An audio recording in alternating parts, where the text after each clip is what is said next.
I'm Steve Grossman, and I'm proud to be one of the three co-chairs of this conference, and welcome to Washington. Yet another defining event in the history of the NJDC. I was proud to be a founder of the NJDC in 1989, and we continue to do wonderful things like this and to bring together every one of the Democratic presidential candidates, plus a broad cross-section of Democratic leadership, to set the tone for this presidential campaign under the banner of the NJDC. The voice of Jewish Democrats is once again reasserting our primacy and our leadership voice. So welcome. You'll be joined as the next hour or two go by with lots of friends and colleagues from all over the country. Some will not be able to get in until tomorrow morning, but we look forward to a wonderful event. This whole event, by the way, is open press from start to finish, and the media has expressed significant interest in covering it. So you may be approached by reporters, and go for it. Let me make some introductions before we introduce our first panel. First, I'd like to introduce my conference co-chairs. To my left, from Miami and New York, both, Sarah Adler. To my right in the center, from Austin, Texas, Mark Winkleman.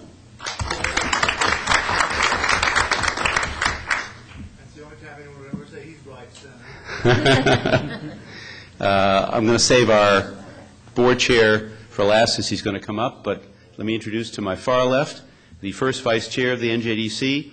Also, it's a little claustrophobic, all you Texans here. First vice chair from Dallas, Texas, Mark Stanley. And to my far right, I'd like to bring him up to give us an opening prayer. Rabbi Jack Moline from Congregation Agudas Achim in Alexandria, Virginia. Rabbi? Respect, but no applause. That's all right.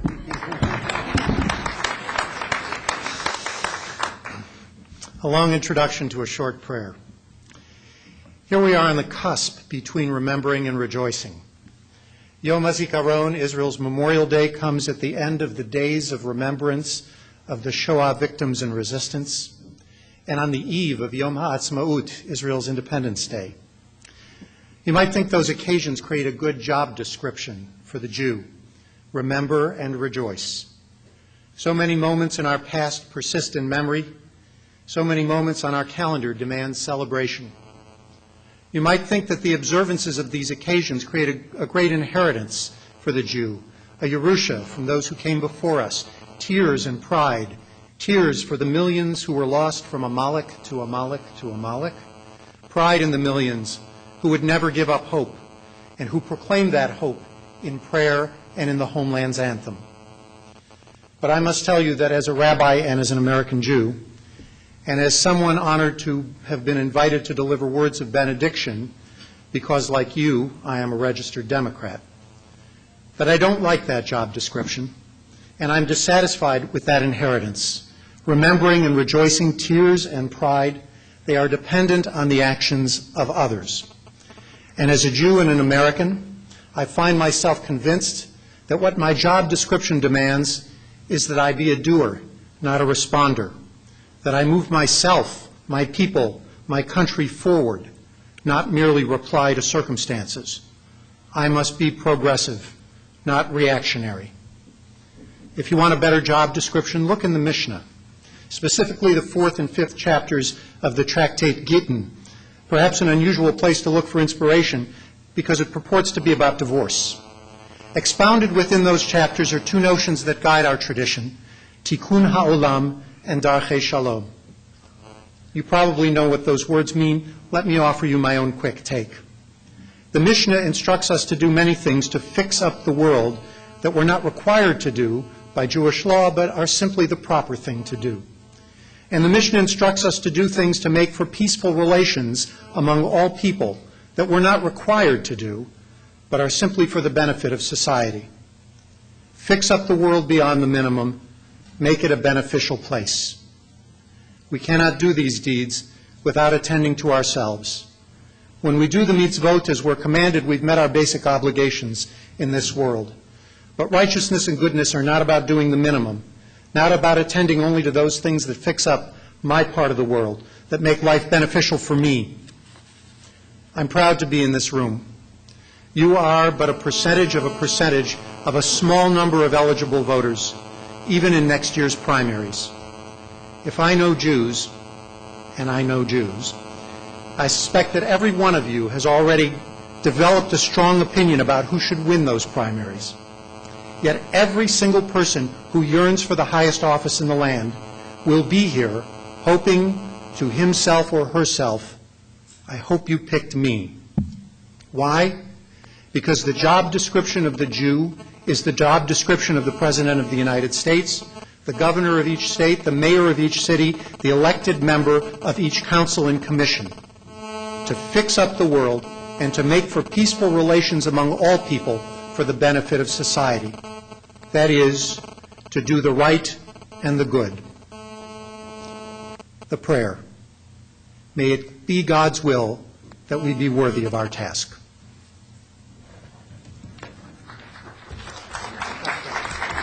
Amen.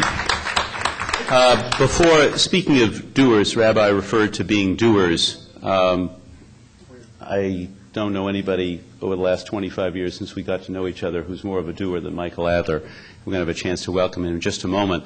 But let me first introduce a longtime member of the NJDC, the State Treasurer of the State of Delaware, and a candidate for Governor of Delaware, Jack Markell. Jack, please stand in the back of the room. Please, everybody, say hello to Jack, get to know him, and I'm sure he would be thrilled to have your support. Right, Jack? Oliver Wendell Holmes once wrote, "Life is action and passion." He said, "I think it's required of a person to be part of the action and passion of their times, at peril of being judged never to have lived at all."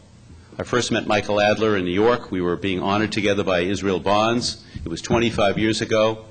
And in those 25 intervening years, almost every day of his life, Michael Adler does exactly what Oliver Wendell Holmes told him to do and commanded him to do.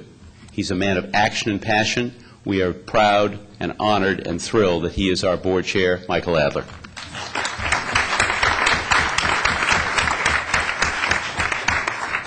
Thank you, Steve. And from you, that's quite a compliment, because I think everybody who understands really great leadership in the Jewish community and in the Democratic community, no one exemplifies it more than you, Steve Grossman. So thank you. And Rabbi, I think you said it, it is what we do. And just by coming here, I thank you, because your action speaks to our organization, because our organization is about action, because we have an opportunity to really make a difference.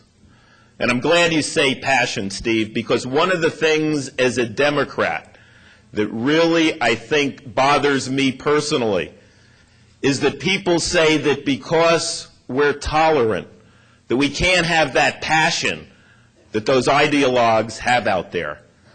I don't think those two ideals are mutually exclusive.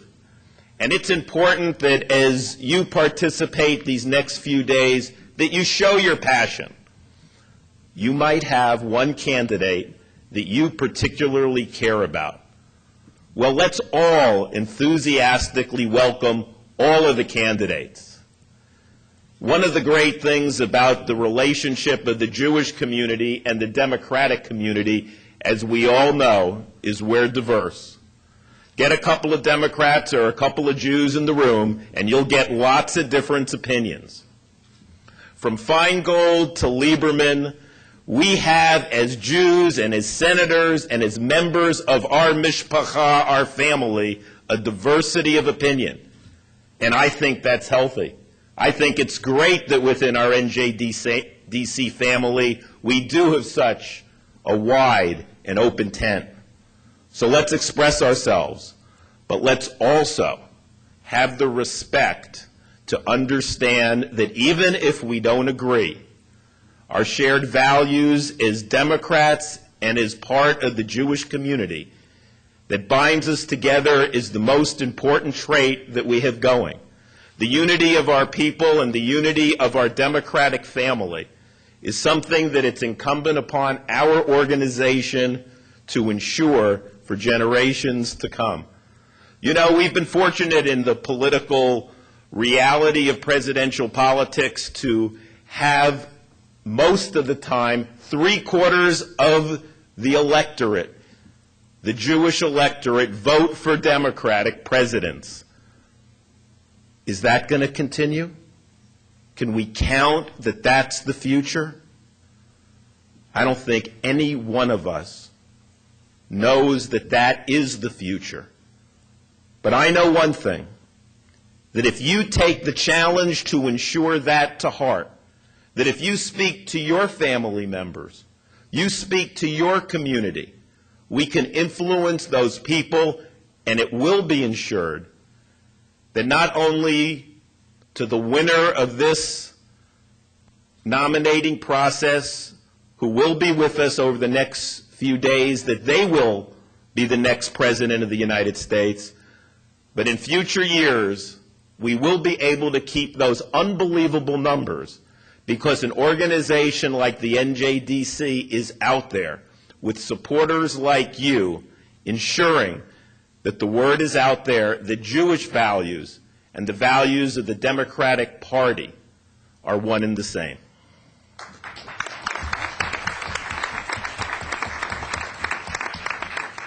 Before I introduce our leader, our executive director, who will give us a quick sense of this conference and what we're going to accomplish here over these next couple of days, I want to acknowledge a former board chair of the NJDC, Ambassador Arthur Schechter. Arthur?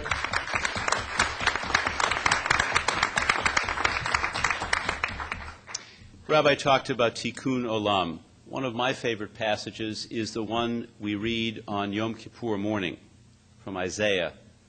And the passage goes something like this. It says, "If you offer your compassion to the hungry and satisfy the famished creature, then shall your light shine in darkness, and you shall be known as the rebuilder of ancient walls, the restorer of dwelling places, the repairer of the breach." I know of no passage that better describes Ira Foreman than a repairer of the breach, because here is a person who not only has been our executive director for the last 11 years, but has spent a lifetime of leadership, of activism in the vineyards of the Jewish people, repairing that breach, lifting people up, and truly living the values of the Jewish people. So I'm proud to introduce to you our executive director, Ira Foreman.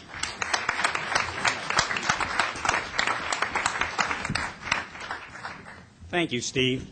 I see a lot of old friends. I see some new friends. And I see a lot of you that I don't know, and I urge you in the coming days to try to grab me in my frenzy and introduce yourself. We'd like to get you more involved in the mission that we're involved with in 2008 and beyond. I'm going to speak briefly today about two topics.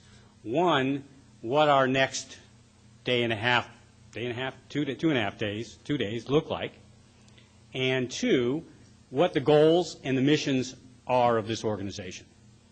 So let me first start with your coming days. Each of you in your packet have this binder.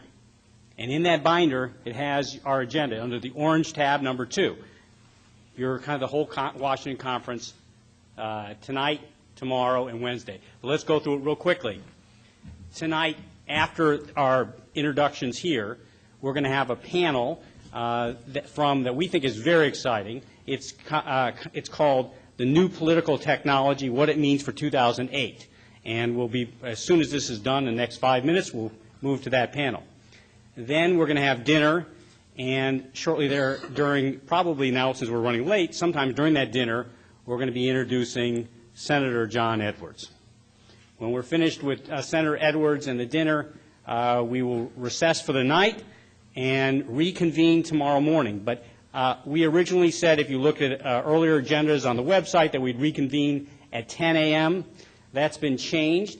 You have a little more leisurely time. It's about 10:20. So breakfast will be served from 9 to about 10:15, and then we'll reconvene with Senator Chris Dodd. After Senator Dodd, we have the honor of having the leader of our party, Governor Howard Dean, At 11 o'clock, at 11:45, a third presidential contender, Senator Joseph Biden. After Senator Biden, we have lunch, and then we have our fourth presidential contender, Senator Barack Obama, at 1:30.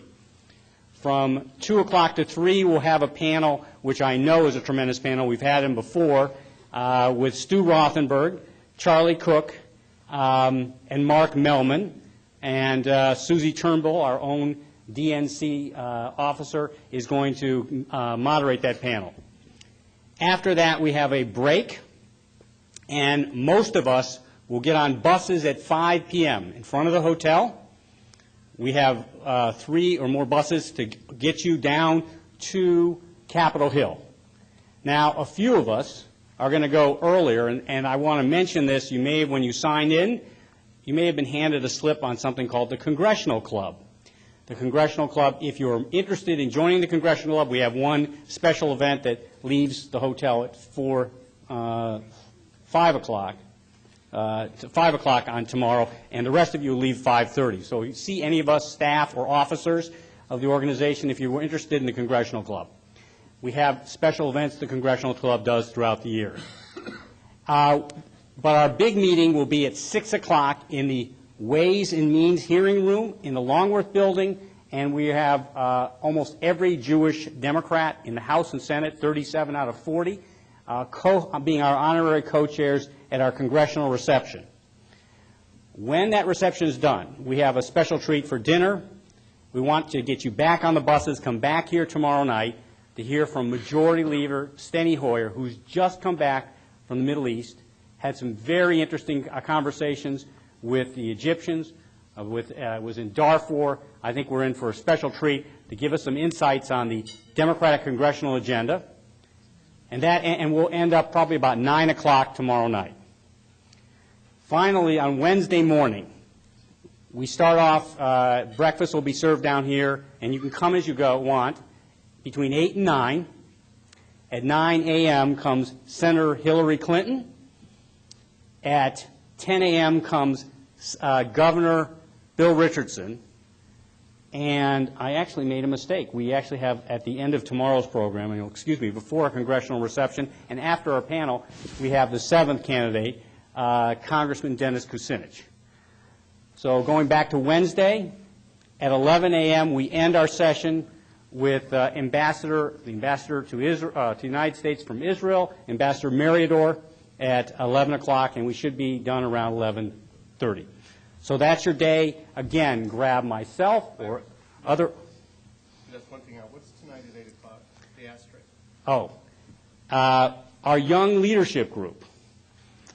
Tonight, after dinner is done, our young leadership group is inviting you. They're holding a Yom Ha'atzmaut celebration at the Lima restaurant, which is across the street, 1401 K, and that's for young leaders, but it's for the young at heart. So anybody who'd like to join our young leadership group at Lima's at 8 o'clock. Thank you, Mark. So that's our day. I said I would speak about 2 topics. That's the first. The second is, what are we all about, especially for those of you who are new to this organization? Well, we live in an age, I find, of great cynicism, and there's nothing we're more cynical about in America today than politics and our politicians. And we know that sometimes even our Democratic politicians and our Democratic Party don't live up to all the ideals we would love. We live in the real world. We work with human beings, and we're not all perfect. Yet I would guess, I could dare to say, that the vast majority of us are here because, at its best, the Democratic Party and the elected officials who represent the Democratic Party, at their best, represent to us repairing the world, tikkun olam. That's why we're here, because we are here not to get a bigger slice of the pie necessarily, not to be here only to represent our own interests, but we believe that we should be leaving this world a better place than we found it. And again, that's what, for us, the Democratic Party represents. I'm not going. as I said, I think we live in a great time of cynicism about government and about what government can do. And nothing brought that more home to me than a few weeks back, I visited in this city a few blocks away, the Portrait Gallery, which is newly reopened. And if you walk into the beginning of the Portrait Gallery, I took my 3 little kids, my 2 10-year-olds and my 12-year-old. And if you walk into the beginning of that gallery, there's busts and little displays of each president of the United States. And we wandered through, and I was giving history lessons to my kids, and we stopped in front of the John F. Kennedy display. And there's a multimedia presentation, and on that computer or television screen was John Kennedy giving his Ich bin ein Berliner speech. And I was sitting there, and tears were coming down my face. And my kids looked up to me, and they started laughing and said, like, Daddy, oh, Daddy, he cries at Hallmark commercials. It's not really true, but, well, not really, not often. But I was crying because it represented for me a country, a government, and a leader that we could truly be proud of. And really, that's why we're here today. We're here today because we want to believe again in our government. We want to believe again in our leaders. We want to believe again in a president of the United States. That's what this is all about. So that gets me to the 2 reasons NJDC exists. First, we exist to represent the Jewish community within the Democratic Party, to represent the voice of our prophetic tradition that echoes down from 2,500 to 3,000 years ago about justice, justice, justice. We're also there to represent the interests sometimes of our community and the importance of the U.S.-Israel relationship. The second reason we exist is because we believe the Democratic Party is the best hope and can help us make a better world. Because of that, we are out there within the Jewish community arguing on behalf of the Democratic Party and its candidates every day of the week. And for example, just one example, over the next few days, we have a group of folks that are going to be talking about how we begin to work the Orthodox Jewish community. The part of our community has probably been the least democratic over the last decade or so. And we're not willing to cede that important part of our community, and we're going to be working especially hard in 2008 to make sure a large majority of Orthodox Americans, Jews, vote Democratic. So in the end, I want to reiterate Michael Adler's welcome to you. I hope you have a good time. I hope you get a chance to learn more about our Democratic leaders and our Democratic candidates. And mostly, I hope you're here to help us create, in 2008, a government we can be proud of again, and a president we can be proud of again. Thank you very much. Okay, we've got a great panel on political technology, so I'm going to now invite those panelists to come up here. We've got Laura Quinn, Will Robinson, Chris Casey, moderator Steve Rabinowitz. Steve Rabinowitz has the good fortune to be married to the finest, best grassroots organizer in the United States, Laurie Moskowitz. Steve is president of Rabinowitz-Dorff Communications. He also worked very hard and diligently with Bill Clinton back in '92, and when Bill Clinton became president, as Director of Production and Communications in the White House. So let me let Steve Rabinowitz come up to this podium along with the panelists. We're going to vacate the stage, get ready for a really terrific discussion on new technology.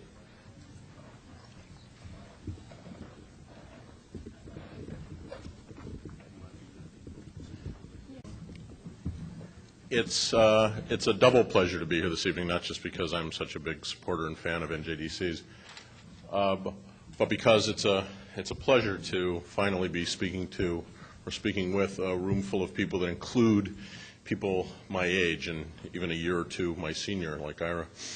Because all too often, when any of the 4 of us speak to a class or do a democratic training or teach or lecture, we're invariably speaking to wonderful but 20-somethings for whom I am unwilling to cop to what the first campaign I worked on was, because when they hear Mo Udall, not that they've ever heard of him, but that he ran against Jimmy Carter, and they start doing the math, they think, oh my God, this guy's like 100.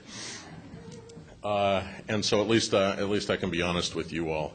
But on that Udall campaign where I started when I was 18, we had, needless to say, no computers, no PCs. We had no BlackBerries, of course, because we had no email. There was no internet. There were no websites. There were no cell phones. Those brick Motorola cell phones would still be 5 or 10 years away.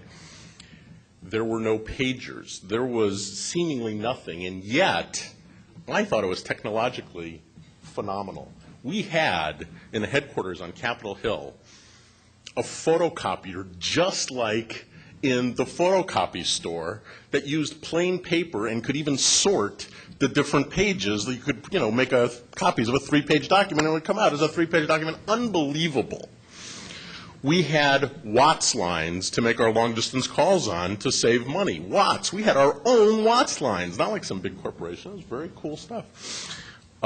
We had the coolest technology. There was, IBM made a Selectric typewriter. It was called a Robo typewriter. This is why they still have what they call Robo letters on the Hill. They don't even know why they're called Robo letters. But because this typewriter could remember 30 or 32 different sets of text of like up to 100 words each. And when you would type a letter to a constituent, on, let's say, gun control, not that we ever talked about gun control. Mo Udall was from Arizona, and we stayed away from that. But, dear so-and-so, you'd write, thank you for your letter on gun control. Then you'd turn the dial on the typewriter to number 14, because that was the gun control text. You'd hit a button, and boom, it would knock out 80 or 90 words on gun control. Amazing technology. Really, I had never seen anything like it. And then the most phenomenal one, if you'll indulge me. There was a box that Xerox made, this big, that the campaign, the roadshow, took on the plane with them. It was called a telecopier. You know where this is going. And on the road, if they put an 8.5 by 11 thermal piece of copy paper on the cylinder in the telecopier and called the headquarters, and we put a piece of paper on our telecopier and both put the phone into the machine, and one hit send and the other hit receive, in only 4 minutes, we could transmit to them this piece of paper. It's unbelievable. All right, 6 minutes if you actually wanted to read the thing. But in 4 or 6 minutes, we could transmit. You could send a 30-minute speech in only 2 hours. Exactly. It's good math. But really, it was unbelievable. It was unbelievable. Okay, so here we are 30 years later. Jeez, I am like 100. And we're going to talk a little bit tonight about the blogosphere. We're going to talk about data mining and micro-targeting. We're going to talk about social networking on the web, and about satellite feeds, and about interactive autocalls, and text messaging, and broadcast email, and palm canvassing, and online compliance, and the very, very latest, hippest, and most targeted means of video delivery. So when Ira asked me to help organize this panel, it was very easy to figure out who to have come speak. I thought, well, I'll ask the people that whenever I have a question about technology, they are who I call. 15, 20 years ago, I used to pretend to know something about political technology, at least in the Democratic Party. But now I have been so eclipsed by some of my friends and colleagues that these are the folks that I call when I have a question. And so I commend to you their bios in the program. But let me introduce first my friend Chris Casey. Chris, and you'll hear in all these introductions words like pioneer and maven, because it's true of all of these guys. Chris really pioneered the use of the web in congressional offices on the Hill. From working with the very first senator to have his own website, Ted Kennedy, Chris worked in an office called the Democratic Technology and Communications Committee, which Laura ran at the time. helping the entire Democratic Senate come onto the web. You know, look, there had to be a beginning somewhere, and Chris was there, designing a million political websites, not just for them, but for others, then in private business, on a bunch of campaigns. He wrote the book, The Hill and the Net, and now he is at NGP Software. If we could hear for a few minutes about the web and the internet from my friend Chris Casey.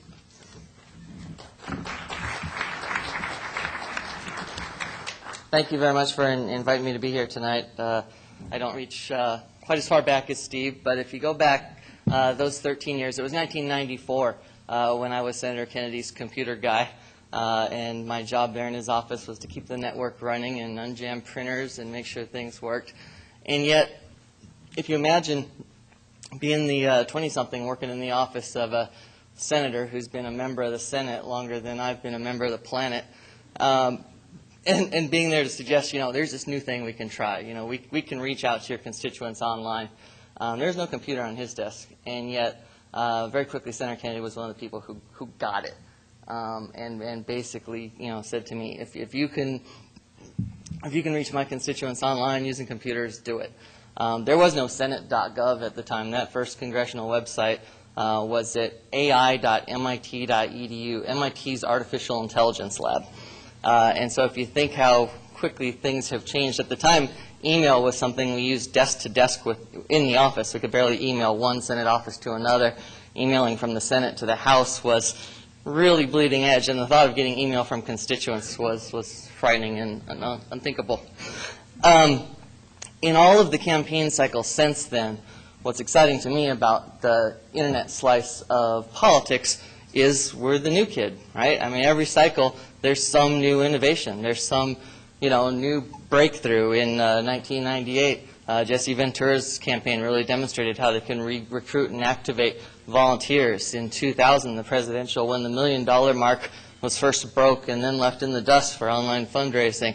In 2004, when blogs and meetups took place.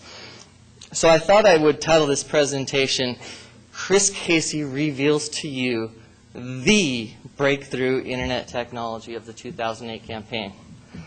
And the more I thought about it, I realized my next slide would have to say, I don't know. I would have to confess that I don't know.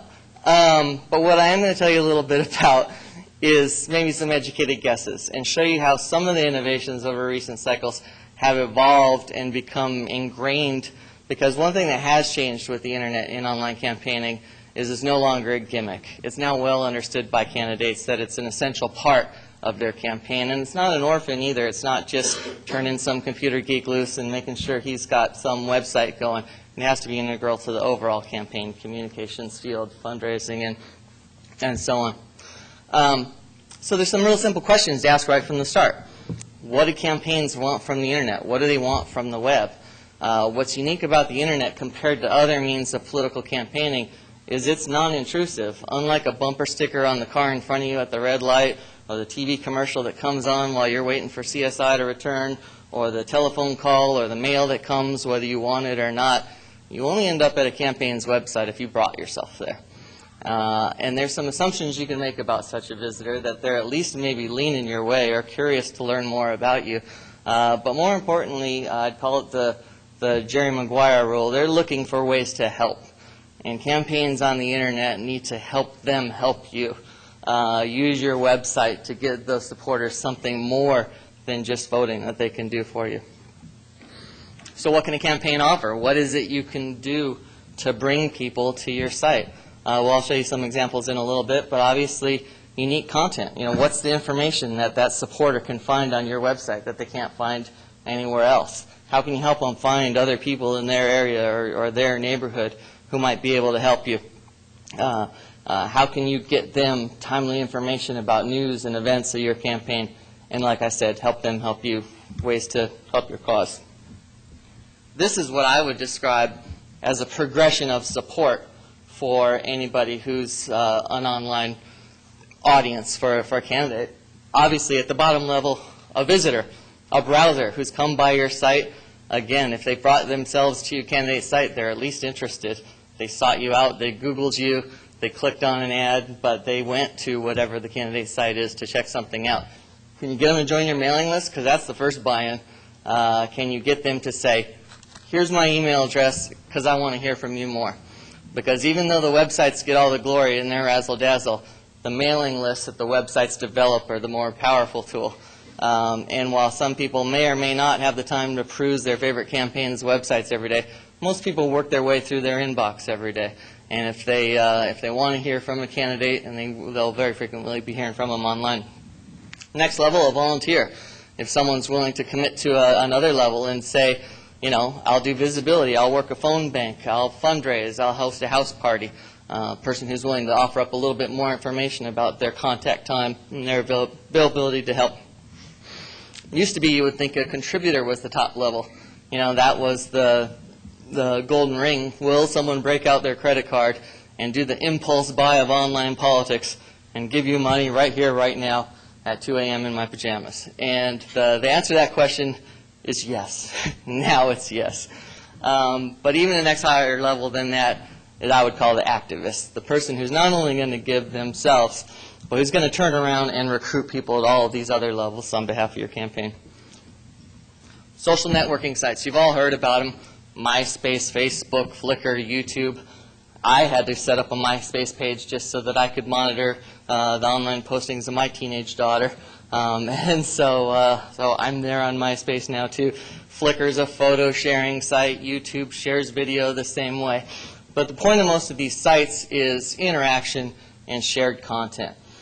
And one of the lessons learned about them is your supporters are going to support your campaign online whether you ask them to or not.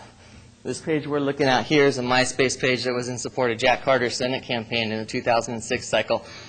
The Carter campaign learned about this MySpace page because the guy who created it posted a comment in Carter's blog and said, come check out the MySpace page I built for your campaign. But whether it's meetups or different sites like this, people will support you one way or another online, and campaigns are working very hard to find the right way to embrace that support when it's helpful, sometimes distance themselves from it when it's not. And what you'll see now, I just grabbed a couple quick examples, but if you look at every one of the presidential sites now, all of them have toolbars showing you how to get to MySpace, how to get to Flickr, how to get to Facebook. They're all looking to take advantage of these tools, and rightly so, because their supporters are out there and they're creating content.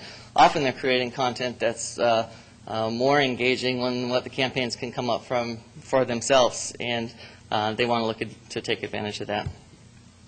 Paid promotion. Just a couple election cycles ago, I couldn't get a statewide gubernatorial race or a Senate race to give me $150 to buy an ad on America Online. Thankfully, that's changing. It's no longer the case where campaigns assume if you build it, they will come, and that they can simply build a website and watch the money start pouring in. There's a lot of competition out there on the web, and if you want your site to be seen and found and known, they're going to have to work hard to promote it. There's all kinds of opportunities for doing this easily and affordably. Huge targeting opportunities. This picture I've got down here at the bottom is Google. You've seen the Google search ads, right? You put in a search term, you get the results screen that you would expect down low, but then over here on the right, you get the sponsored links. This example I'm showing you, among the sponsored links, the search was Massachusetts governor, and you get the official office of the governor and so on. But among the sponsored links, there's a Google ad for Deval Patrick's successful gubernatorial campaign. This example on the right column is a blog ad. Blogs obviously have developed huge readerships, huge audiences of their own. Campaigns are interested in reaching those audiences, and quite a few of them are doing blog advertising of this sort. There are more direct placements. You know, WashingtonPost.com or major media outlets, they know the demographics of their visitors. They typically at least know age, gender, and zip code.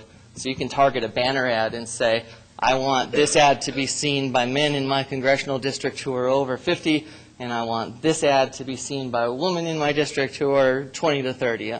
The opportunities for targeting your online ad are very rich. And widgets I added in there because that's potentially one of the new things. You're going to see more and more attempts to not just put an ad in front of your face, but to really engage you with something interactively, a flash game or an animation or a thing that takes some time of yours and answers a question. You see a little bit of it now sometime, a tax calculator or things of this sort. And so that's something to be on the lookout for. Content integration, news feeds.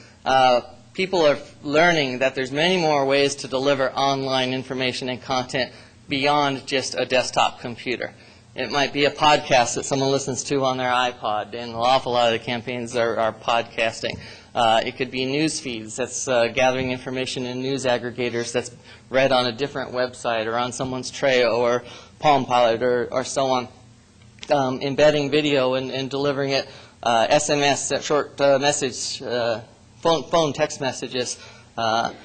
There's going to be some tricky ground to cross there. I mean, people already, the relationship with delivering email is a delicate one because people are protective of their mailbox and they're frustrated at the amount of spam that they get. Be on the lookout. What's it going to be like when you start getting text message spam, and will you want it and will you won't not want it? Was there room enough in a little text message to put the required paid for by John Doe for president? There's a lot of unanswered questions and things to be sorted out yet there. And one of the last breakthroughs I want to show, this isn't the nutty professor so much as Jerry Lewis, who I credit as being the godfather of online fundraising. And the reason? Jerry Lewis telethons combine technology of Steve's era, TVs, phones, with urgency, a deadline, and a goal. And they gave you the feedback on the goal. You know, we've reached 59,000, we've reached 52 million. And that loop, you know, a goal, the technology, and the urgency succeeded to meet his fundraising goals. In 2004, the online equivalent of that was Howard Dean's baseball bat, which was very quickly emulated by all the campaigns across the board, setting a specific goal. Campaigns have been online fundraising, you know, for a number of cycles, and they've sent out their urgent appeals about help give me money now. But by giving a feedback graph like this, they help people see that their $5 or their $25 or their $50 made a real difference towards a goal. And whether it was filling the gas tank on the Joe-mobile or moving the football player down the field or filling up a baseball bat, this type of online fundraising appeal was a breakthrough on the internet because it also gave campaigns the opportunity to increase the frequency of their ask. And while they're being careful not to treat the internet like an ATM at which they do nothing but ask for more money, this type of approach gives them the means to say, we're almost there, you know, come check the chart, help us now. And how that's translating now in the current cycle, and again this started in 2004, is the friend raising and the personal fundraisers. Because now campaigns can give any individual their own little graph, and I can say, I'm Chris Casey and I want to raise $1,000 for a campaign and encourage just my friends. Or sites such as ActBlue let anybody create their own bundling page. I can create a personal page, list out all the campaigns that I want to support, and steer my friends there, whether it's via email or via my own blog. And what this is really demonstrated is everybody's a fundraiser and everybody's a bundler. And really that's where I'm going to wrap it up, because the following speakers are going to make you forget my comments very quickly. But again, thank you for having me. And Thanks, Chris. Thanks, Chris. We'll talk more in a minute.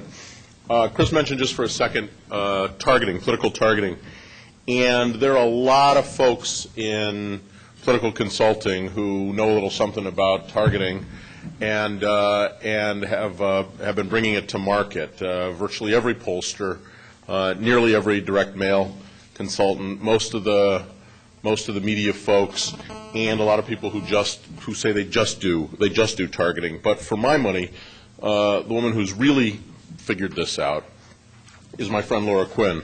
Laura and I met in the '84 Gary Hart campaign. We had both already been in politics for a little while. Me longer than Quinn. I got a few years on her. I got a good few years on her. And we've been friends since. 10 years later, we would with another partner, Mark Steitz, we'd start a business called QRS, New Media, that we're still involved in, that did all the satellite feeds for local TV and radio actualities and radio booking and early web streaming for the Clinton re-election campaign and the Gore campaign and the Kerry campaign, and maybe next year the whichever campaign, if we got lucky.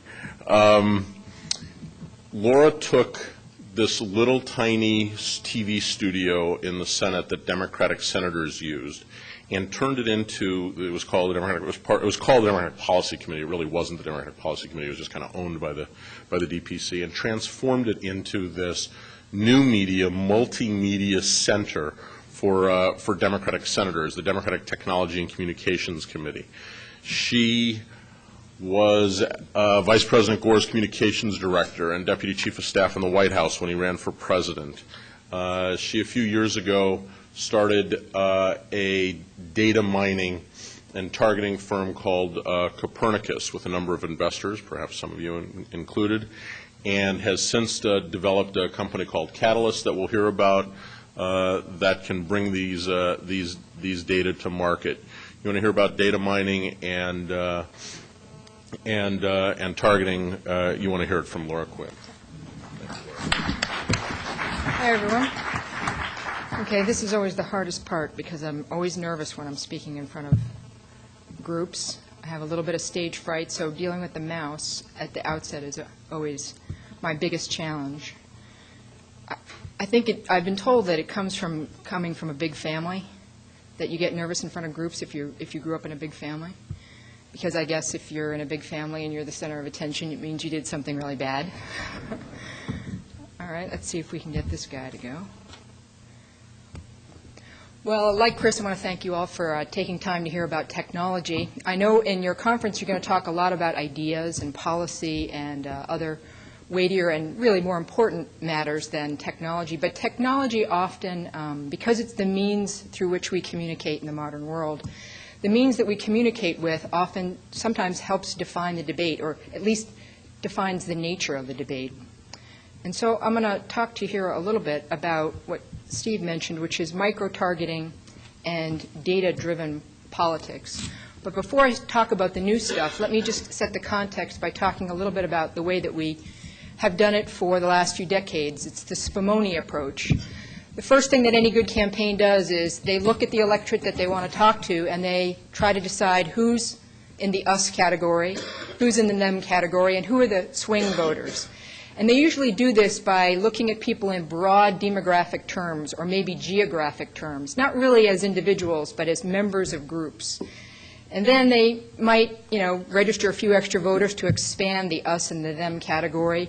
They may spend a little extra time talking to the folks that they think are the sporadic voters, or the voters who don't turn out as much, maybe the younger folks or the folks with kids who don't have as much time to spend.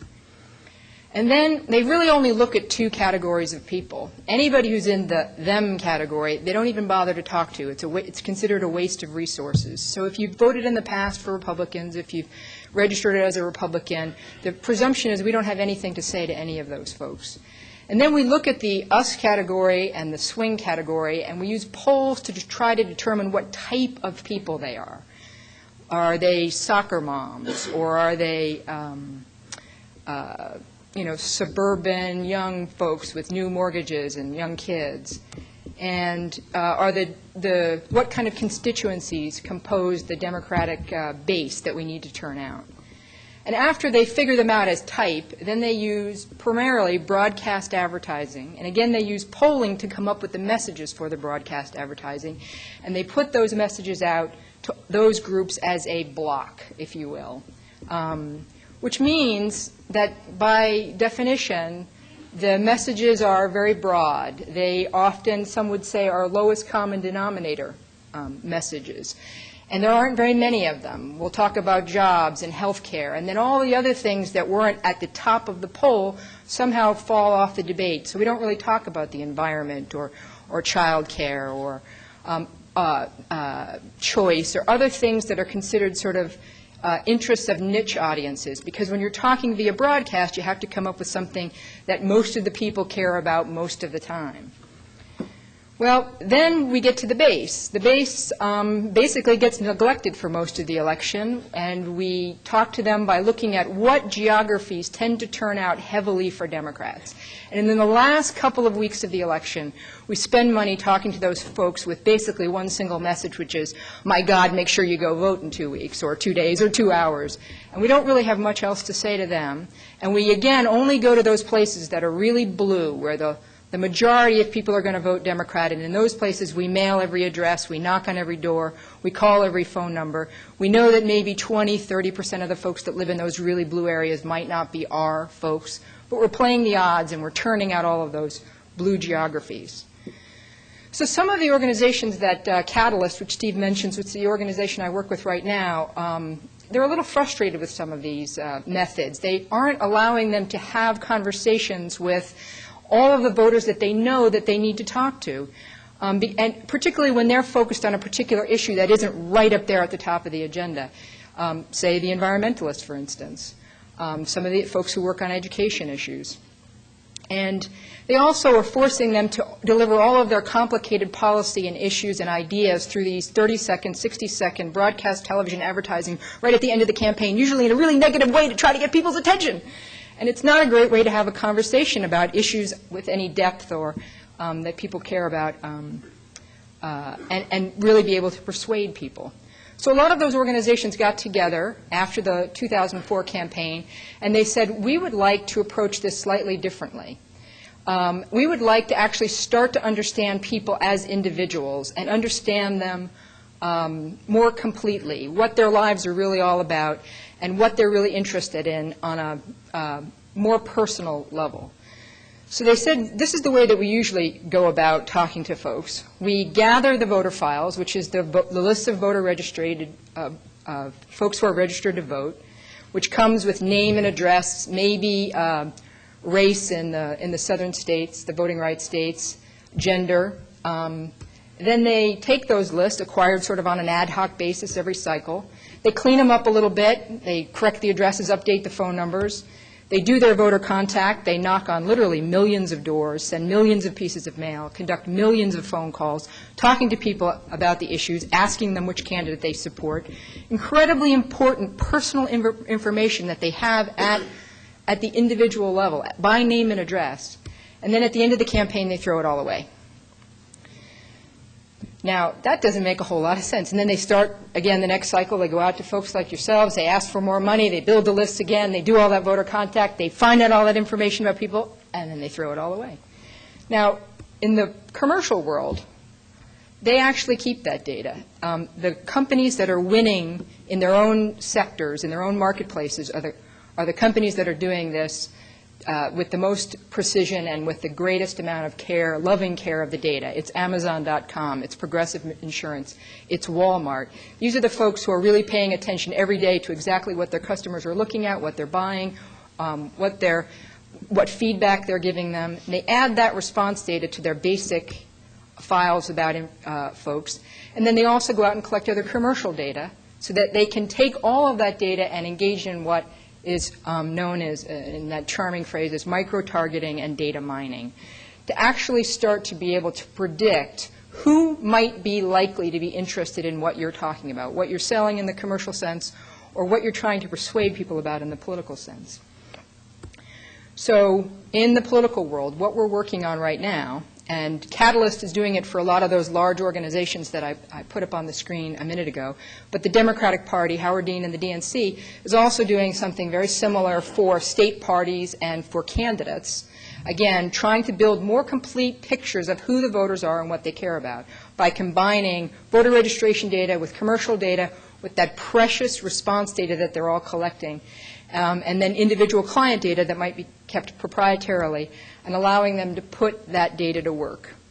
Looking for new folks that they can turn out by actually being able to go into the red parts of the country and find the 20% of Democrats who live in Kansas or Oklahoma or Utah, because they're there. Salt Lake City has a Democratic mayor.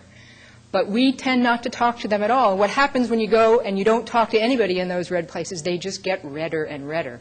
And a lot of the folks that are moving from the cities to the suburbs who start out blue in their youth move further away, and then, maybe they turn red because they stop hearing about all the things that they cared about when they were a little bit younger, before they had mortgage and kids and other kinds of pressures. The other kind of voter that they're looking for is cross-pressured voters, those Republican women who are pro-choice, those gun owners who are members of a union. I mean, just because someone's voted in the past for Republicans or voted or is even a registered Republican in certain parts of the country doesn't mean we don't have anything to say to them. We do. They have a lot of things are at work in people's lives, and cross-pressured voters are a big opportunity if you can find them. Obviously, they want to do what Chris was just talking about, find more members, find more donors so they can have small dollar investors in their organizations and in their campaigns. And they want to be able to match messages to people at the individual level, so that when somebody really cares about the environment, they're using that to motivate voters. This is what the Republicans and Karl Rove did so effectively a few elections back. They were looking for cross-pressured Democratic voters and then picking them off. I'll tell you one story about West Virginia.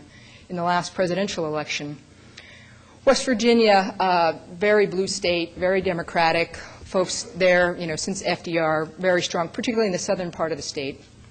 Well, early on, the Republicans did a lot of micro-targeting and found that older women who were churchgoers of less economic means were actually responding very strongly to the Bush message on security and values. So they pulled these women out as individuals by name and address and started mailing them very heavily months before the election, in fact, months before the convention, with a message on gay marriage and security and supporting the troops. And lo and behold, even before the Democratic Convention in 2004, there was such a hemorrhage of voters in the southern part of West Virginia that West Virginia was out of play, off the map. It wasn't even an option for John Kerry. They pulled their troops out because it wasn't even a state still worth fighting for. And the real tragedy was a lot of those women were lifelong Democrats, but they were cross-pressured. There were plenty of things like health care and other economic issues that we could have been talking to them about. But we didn't see this coming. We didn't see the Republicans actually crossing the turf into our part of the Spumoni and picking off some of our voters. And the worst news of all is we probably GOTV'd those women. We probably called them and offered them rides to the polls because they were on our voter file. And our classic approach meant we were turning out some of the people that the other side had already persuaded. Now, the good news was a little bit of that happened to them this time in places like Ohio, thanks to micro-targeting. The last thing that the data does is it does allow these organizations to get smarter cycle after cycle. And let me show you just one example real quick of what I'm talking about. In this 2006 midterm elections, Emily's List and a lot of these organizations banded together, and Emily's List did the micro-targeting, they did the modeling. They used poll data, combined it with the voter file data, the commercial data, and census data to create profiles of individuals who are likely to support the Democratic candidate, and also a separate model of propensity to vote, how likely you were to turn out. Once they had created that model using the poll and combining the data, they were able to put a score next to every single name in the states, in the voter files that they were working in places like Ohio and Pennsylvania and Minnesota. And what did that allow them to do? Well, it allows you to go into a state like Minnesota. Emily's listed the micro-targeting, and they provide those scores about Amy Klobuchar to every other partner in the America Votes Coalition, many of those logos that you saw earlier. And it allowed Emily's List to give that targeting information to all the different groups, Sierra Club, Planned Parenthood, all the different folks that were part of this coalition. And then they could drill even into places like the 1st Congressional District, which is a mainly Republican district, and deliver the message for Amy and also for Tim Walz, running in that 1st Congressional District. Go into a place like St. James Township, very Republican, and be able to pick out by name and address the individuals who were likely to support Amy and Tim and not necessarily that likely to turn out, so that they could knock the doors, they could make the calls, they could deliver the mail on messages that they had particular credibility about, whether it was Sierra Club on the environment or SEIU with some of their union members. And Lynette Johnson, we cover her name for, privacy purposes. She's a real person. She really does live on 4th Avenue Southwest, and hopefully she was knocked on, her door was knocked on by a number of Democratic and progressive organizations, and hopefully she turned out to vote. We're just putting the Minnesota voter file together right now with the 2006 vote history, and the next time I give this presentation, I'll probably be able to tell you whether or not she did vote. I won't be able to tell you for sure who she did vote for, but I'll at least be able to tell the next campaign whether she did vote. So that just gives you a hint of the micro-targeting, and I want to stop there because we have more fun and interesting things about television and other means of communication coming from Will Robinson. But I hope that gives you just a little bit of a picture of what we're talking about when we talk about micro-targeting in politics now. Thanks.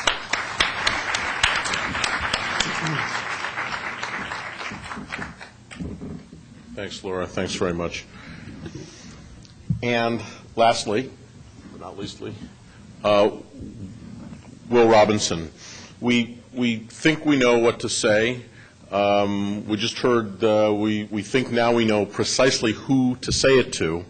And so now let's talk for a few minutes about how to deliver that message, or at least one very sexy way of doing it, the one that I have always found, I think we all think is the most compelling, and that's the one that involves moving color video, which for the most part up until now has been 30-second TV ads, but now is much more than that, and we're about to hear about that from Will Robinson. I met Will when he was the campaign director for the Democratic Party, working with Ron Brown and Paul Tully, and would be their heir as really the most extraordinary political organizer and field organizer.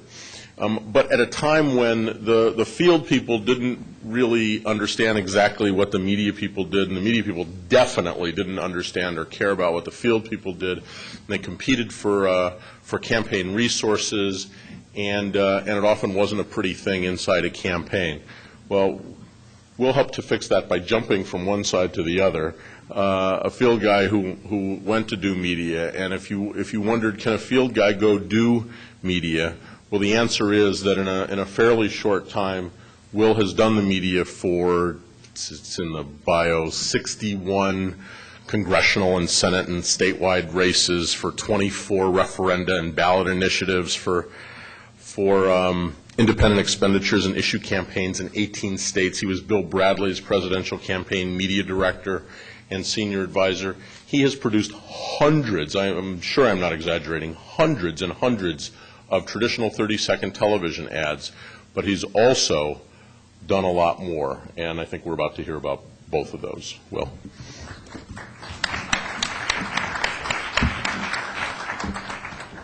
And the question is, can he get his PowerPoint presentation to work? No. Yeah. Yes. So I know that my presentation and our discussion is the only thing standing between you and dinner. So I'll try to make this as quick as possible and yet remain interesting as possible. Things are really changing. And I think part of it is that those of us of some seniority don't really live in the same world that a lot of other people live in. And that we are dealing with this increased media fragmentation and advertising oversaturation. I have a toddler, and she can recognize McDonald's, Beaches, 10 different brands just from the product placement in her non-commercial children's programming. And I was giving a presentation in Chicago about 3 months ago, and I rode from my room on the 11th floor down to the mezzanine and watched 2 TV commercials in an elevator. So it's getting to the point where we are being advertised all the time.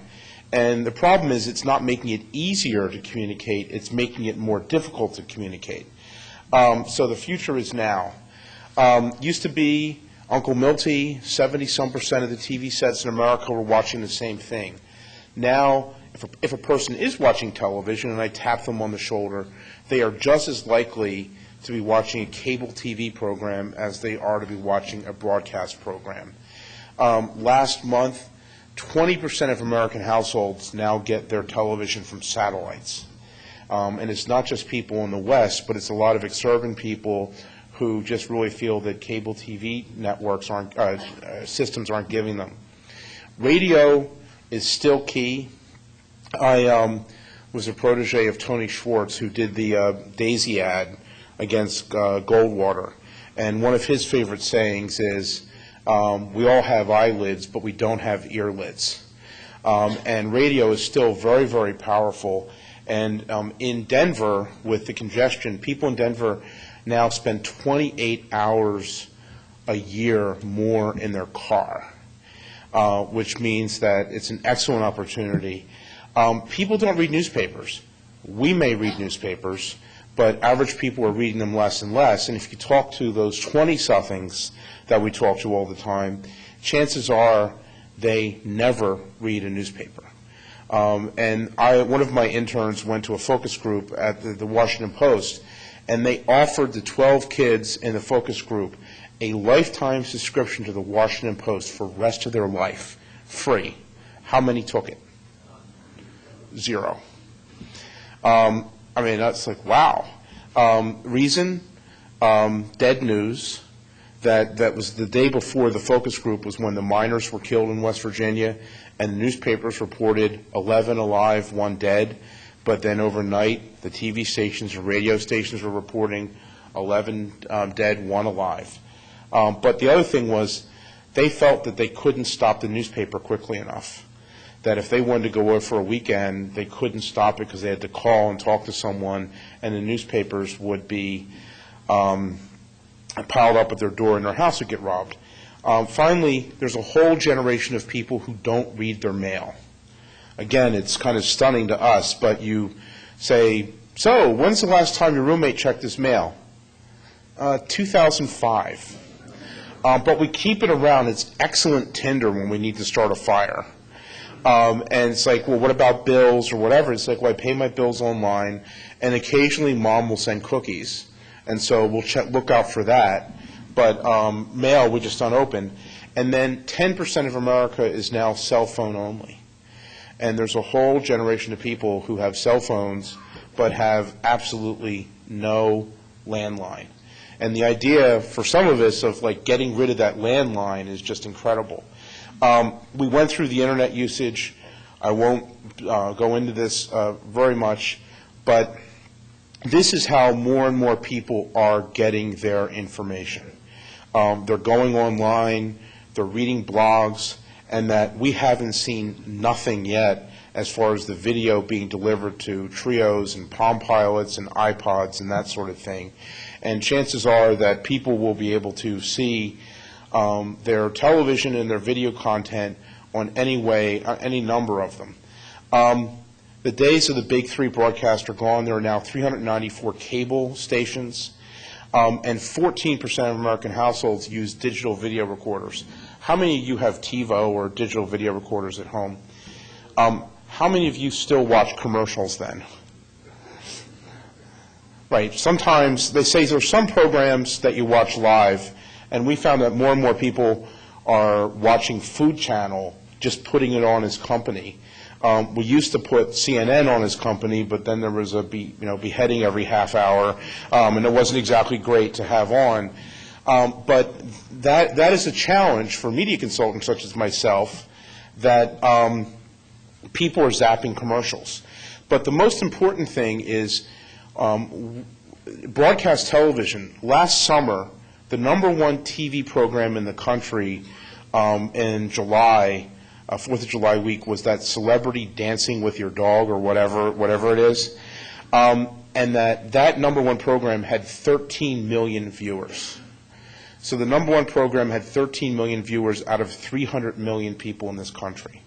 So just think about how reduced that broadcast audience is now, and which means that there were of rational age 197 million people doing something other than watching the #1 TV program in the country. That's our challenge, is how we communicate them. But as has been said, most of Democratic consultants still rely heavily on broadcast television. But if we look at this, and you know what, I'll send you all this presentation because I know we're going through this very quickly so you can look at it. There's only a few things on here that are really growing. This chart is the number of hours people spend watching, reading, or whatever. And radio is still the #1, 986 hours of listening to radio. Cable TV and satellite TV is ahead of broadcast television, 868 hours, broadcast 678, newspapers 188, internet 176, magazines 124, books, remember them? 108 hours, video games and home video. The two things that are growing the most are home video, which I include YouTube, and video games. Video games are not being played by guys in trailers sitting on cases of beer. Video games are being played everywhere, and more families are playing their video games with their children, and that it is one of the fastest growing forms of entertainment and one where we can't communicate with those people as they do it. So the problem is we need to reach these people with 20 different ways of communicating, but each one of them is more difficult to do. I Googled the word future, and that's the picture that came up. So I think we need to do two things. One is that we need to kind of layer our communication and not just rely on one form of communication. And that this means combining different forms of communication, and some of it can be old school communication. We bought an ad in a weekly newspaper and had a robocall saying, "Hi, this is Bob. I just want to let you know there's an ad about Dick Cheney and Halliburton on page 7 of the Parma Post. You might want to take a look at it or go to our website, bushandmoney.com." And that one little weekly newspaper got one of their highest number of phone calls and viewership and stuff by using a simple robocall to say, go look at this newspaper. In Colorado, where we had people sitting in their cars, we bought radio ads targeted to people who were driving long distances and bought billboards. And it had a visual for the radio ad and a website for the radio ad. So we had people stuck in cars who were commuting, and we had billboards and radio ads which had the same message. So they saw what the billboard said, and they were urged to go to the website. And then the final thing is we need to be talking about storytelling. I'll talk about that for a minute. So these are, and I'm sure if you guys look at this, you'll see I'm missing some, all the different ways of communicating. Billboards, cable, grassroots, direct mail, email, internet, literature, live phone calls, on and on and on. I don't think I have Pixman on here. Pixman is a thing where you put a suit on and there's a TV set over your head. And you walk around downtown and play a TV ad over your head. And we did Chris Coleman's race in St. Paul, and someone's like, we want to do Pixman. So we did some video, and they had a person walk through the Skywalk system in St. Paul and show people video. I thought it was the most ridiculous thing I'd ever seen until people said, oh, I saw your Pixman on the street the other day. It's really kind of interesting. So broadcast television is really a leaking bucket, and that less and less people are watching it. And what we need to figure out as consultants and people who are doing campaigns is, where is that leaking going? Are they playing video games? Are they on the internet? Are they watching YouTube? Are they Netflix or whatever? And how we reach them. We have data. Obviously, the micro-targeting that was done really helps. But a lot of the data that we have right now doesn't make sense. We did the Ted Strickland's race in Ohio. And the micro-targeting, Ted Strickland's race in Ohio, okay? A little bit, just a little bit, okay? What was really key here is that John Kerry won every major media market in the state. Where he didn't do well is that kind of butterscotch-colored thing down along the right, which is the Ohio River Valley. And those are those West Virginia media markets that we talked about, where the Bush campaign put West Virginia out of reach, and the Kerry campaign wasn't on in West Virginia. The Kerry campaign didn't buy radio down there. They didn't buy cable. And so basically the only messaging that people were getting was national cable being paid for by the Bush campaign, and then whatever media was on in Bush in West Virginia.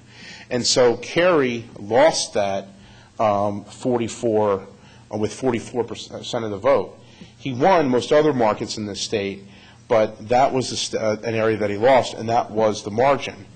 We took this micro-targeting that we worked with Catalyst and cherry-picked people that were in Republican areas, but we had a reasonable idea would be voting for us.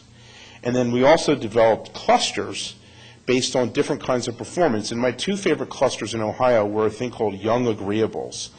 And that these were people who knew that jobs were leaving and they knew the economy was bad, but they weren't like angry blue-collar workers. We had lots of them. But they were people who thought that we could bring jobs in, and they weren't necessarily anti-corporate. And so to communicate with them, we couldn't do an anti-corporate trade message. We really needed to cherry-pick a specific message. And then another place were disenchanted evangelicals. And these were people who were evangelical Christians. But because of Ted Strickland's background, we did a series of communications to them using Christian radio and worked them, including Ted's position on guns, and that we ended up splitting the evangelical Christians with Ken Blackwell, who you know is an icon of the Christian community. And that was using a combination of very, very high-tech micro-targeting and then very, very low-tech radio. But it's really the reason how we can do this. And one final thing, we are so fixated on issues, and issues are important. But trade, healthcare, or jobs is not a message. They are issues. And that one of the things I think that we need to really focus on is what people care about, which is their families. And that one of the things that I've been doing more and more work on is how we present our message as storytelling, how we tell a coherent story. And you're saying, well, why am I bringing that up in the middle of a technology discussion? If we have to rely on 6 or 7 different means of communication, cable, television, radio, internet, text messaging, or whatever, and move our message across that, people can't rematerialize your message and put it back together through those mediums unless they know what the message is. And that storytelling is one of the strongest ways to convey a message. And that you embed 1 or 2 facts in storytelling, people will remember that, and 1 or 2 facts in a compelling story will trump a pile of facts by themselves any day. In a lot of ways, while the Republicans were doing a better job on technology, they were also doing a better job on this very basic thing. So I think that the new technology and old school storytelling really go hand in hand. I know we're running short on time. Why don't I cut it off there, and then I know we want to have some discussion as well. Thank you. Thanks, Will. Thank you, Will, very much. We're going to start serving salad now. Senator Edwards is in the building, getting ready to come down in a few minutes. We're not going to hold him up even a minute. So we're going to start serving salads and take a few of your questions at the same time, and be finished in about 10 or 15 minutes and make way for Senator Edwards. Please.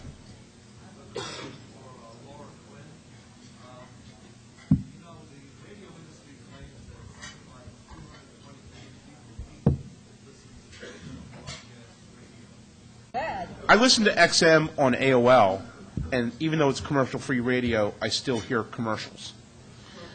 Or see them on the website. And you just hear them.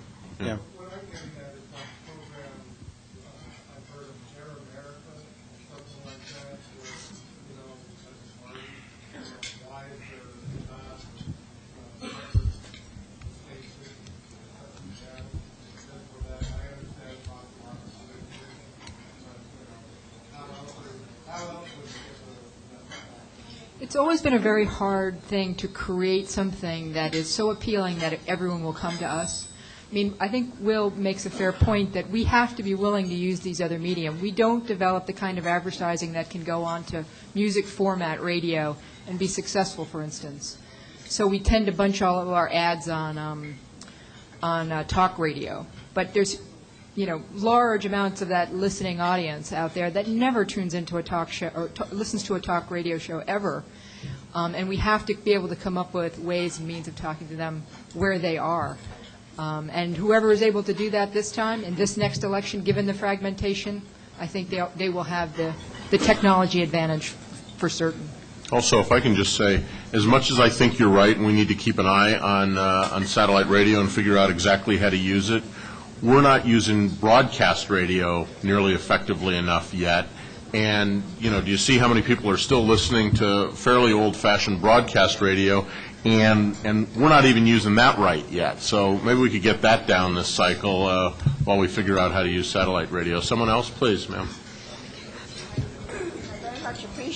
I very much appreciated your suggestion about using stories rather than facts in ads broadcast. Well, I think it makes a lot of sense. But I also wonder where these attack ads, which we Democrats have been hit with so much, and we never attack back. So what is your thought on that? Well, I think it's kind of interesting that President Clinton had a rapid response, and that both in 92 and 96 there was never an attack made on them that didn't have a response. Now, it doesn't necessarily mean that they responded directly to that issue, but they responded to it. And I think in some ways we forgot that lesson in the last two elections. And that I think that you don't let an attack lay there for 6 weeks without responding to it, no matter what. And that's something we need to do. But, part of it is it's building a relationship with voters. Well, let me ask you this. How many here know how many children John Kerry had? Raise your hand. What are their names? How many people here know how many children George Bush has? All right, what's the smart twin's name? What's the cute twin's name? What's his brother do for a living? The hunk Latino nephew, how many people know George Bush's mom and dad's dead dog's name? Millie. And I just think that's a very interesting example of connection and storytelling and relationships with people. When you meet a person for the first time, what's one of the first things that you find out about them? You're married, you have children or whatever, and yet we had a presidential candidate who most of us who are extremely active in campaigns, and I understand the need for privacy of children and that sort of thing, but from what I understand and what little bit we heard about him at the convention, he's a great dad. The one daughter told the story about him giving the hamster or whatever, mouth-to-mouth resuscitation, trying to revive it. I just think that's just an example of the need to make that sort of connection and that sort of storytelling. You asked also about negative campaigning. Chris, what's going on in negative campaigning on the web, both in sort of in attack and response? Because there's a lot of negative stuff out there, isn't there? Yeah, not too long ago, I really honestly thought that the internet would be the place where there was no such thing as online negative campaigning. Because in broadcast, the reason negative campaigning is effective is because it's the most effective way to deliver a message in a short period of time. And in the internet, you have the luxury of time and you have luxury of depth, and people can go deep into a site and read as much information as you want to provide and so on. But the reality has been very different, and the opportunities to create a website that have negative information. One good example is a couple cycles ago, the Nevada Democratic Party created a website that was pantsonfire.org, and it was about John Ensign and talked about his misstatements and so on. And a lot of campaigns or party organizations will create a website, typically something that's separate from their main site, that's a very targeted message site. I think one Lynn did, missedvotes.com was another famous one that focused in on an opponent's particular issue and voting history. For good or for bad, I think there's the other type of negative site you see online is often the one that the candidate had nothing to do with. And like I pointed out in my comments about how your supporters will either attempt to support your campaign online, whether or not the campaign has anything to do with it. One way they frequently do that is can create sometimes effective, sometimes very mean, and negative sites about your opponents. Thanks, Chris. We're going to cut it off so we can let you eat for a few minutes and make room for Senator Edwards. I'm struck or amused most by the very first thing Chris said, and that's that if you want to know what the newest, hippest, most compelling political technology of the 2008 election is, you may have heard it here tonight, and yet we may not yet know. We'll see in a few months, but I promise you, whatever it is, at least one of these three guys will be behind it. So Chris Casey, Laura Quinn, Will Robinson, thank you all very, very much.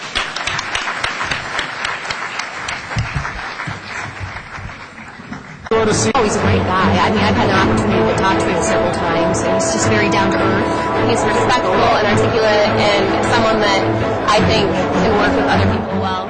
First time I met him, he made an impression on me. I thought John Edwards is going to be president someday, and this year we're going to do it. We supported him in the last campaign, and we are definitely sticking with him. He knows what it's like to make it on his own. He's the embodiment of the American dream. A people's president. And I think that enables people to be able to connect with him. He's the only one that's really talking about issues as opposed to, what he can do. That's what I like about him, is he addresses issues head on. I really believe that everybody in this country needs to have access to the best health care available, and Senator Edwards feels the same. Oh, he'll be a great president. He's going to be out there connecting with everybody, and he's going to get the world back to where they respect the United States. I think we can see that in a time of crisis, he'd be rock solid. He is willing to take a look at our country realistically and see what the problems actually are. He has the ability to connect with people regardless of which party that they belong to. He takes a stand, he sticks to what he says. And not just on partisan lines, he's electable. This is time for John Edwards. It's time for some real moral leadership in this country. And that was the best shot of me you ever get.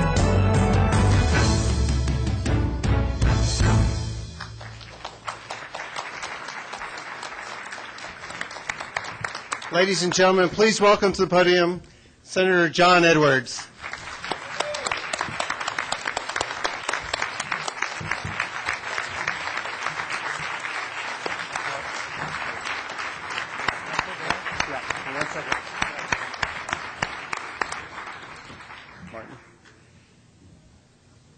I'm going to take my name is Mark Stanley. I'm the first vice chair of the National Jewish Democratic Council. I'm taking that hat off right now.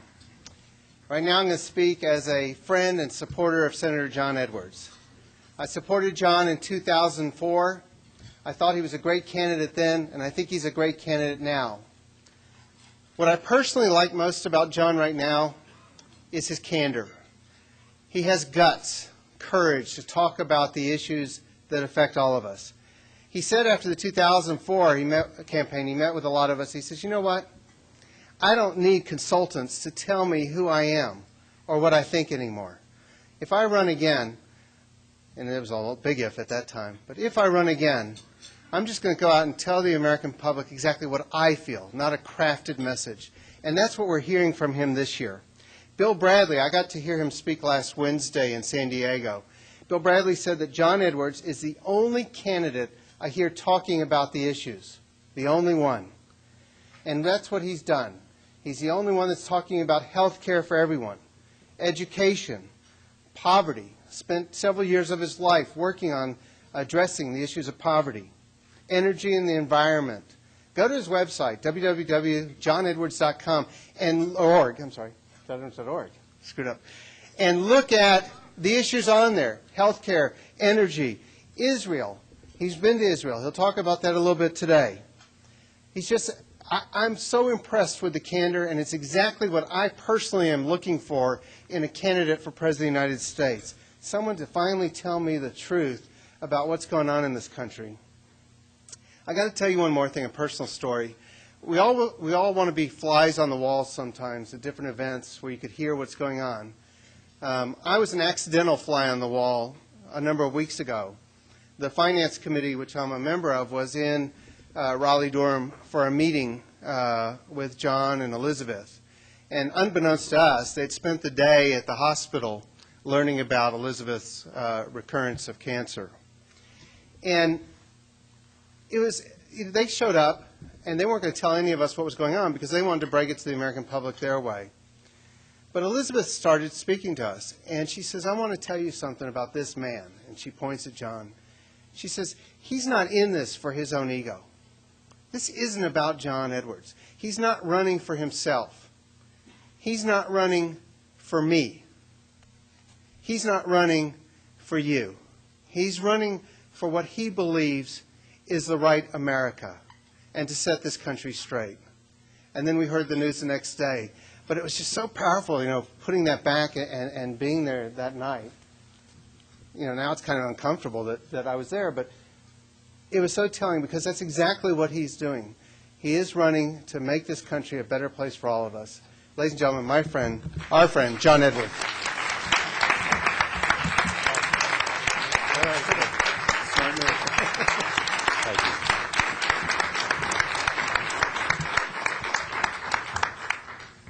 Thank you. Thank you, Mark, very much, and it's a great honor for me to be here with all of you. And let me say before I begin a personal thank you to so many of you who've been so generous and supportive and kind about some of the struggles that Elizabeth and I have been through. We're very, very appreciative of that, and Elizabeth's doing very well. I asked me to send her love to you. She knew I was coming here today. Thank you.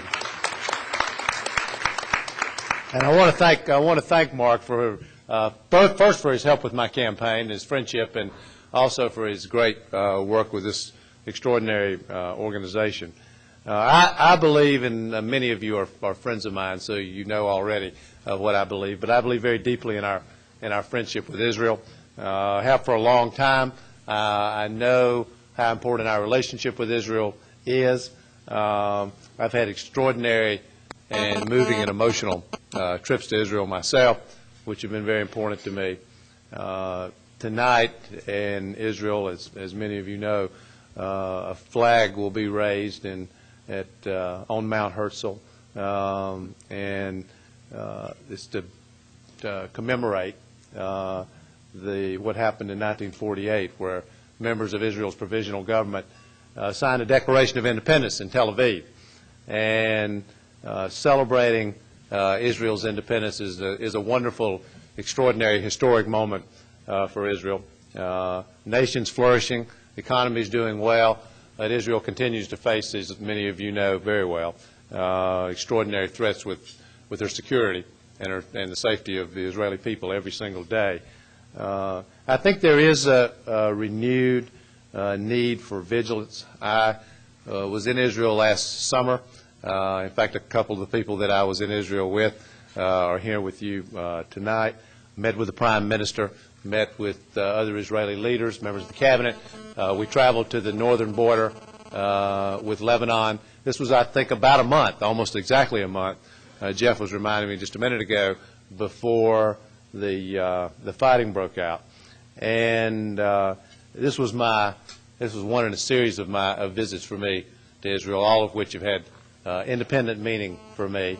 On my first trip, we left the King David Hotel in Jerusalem, and a few hours later headed to Tel Aviv, and a few hours later the Sbarro Pizzeria bombing took place, which all of you will remember. Many died, including children.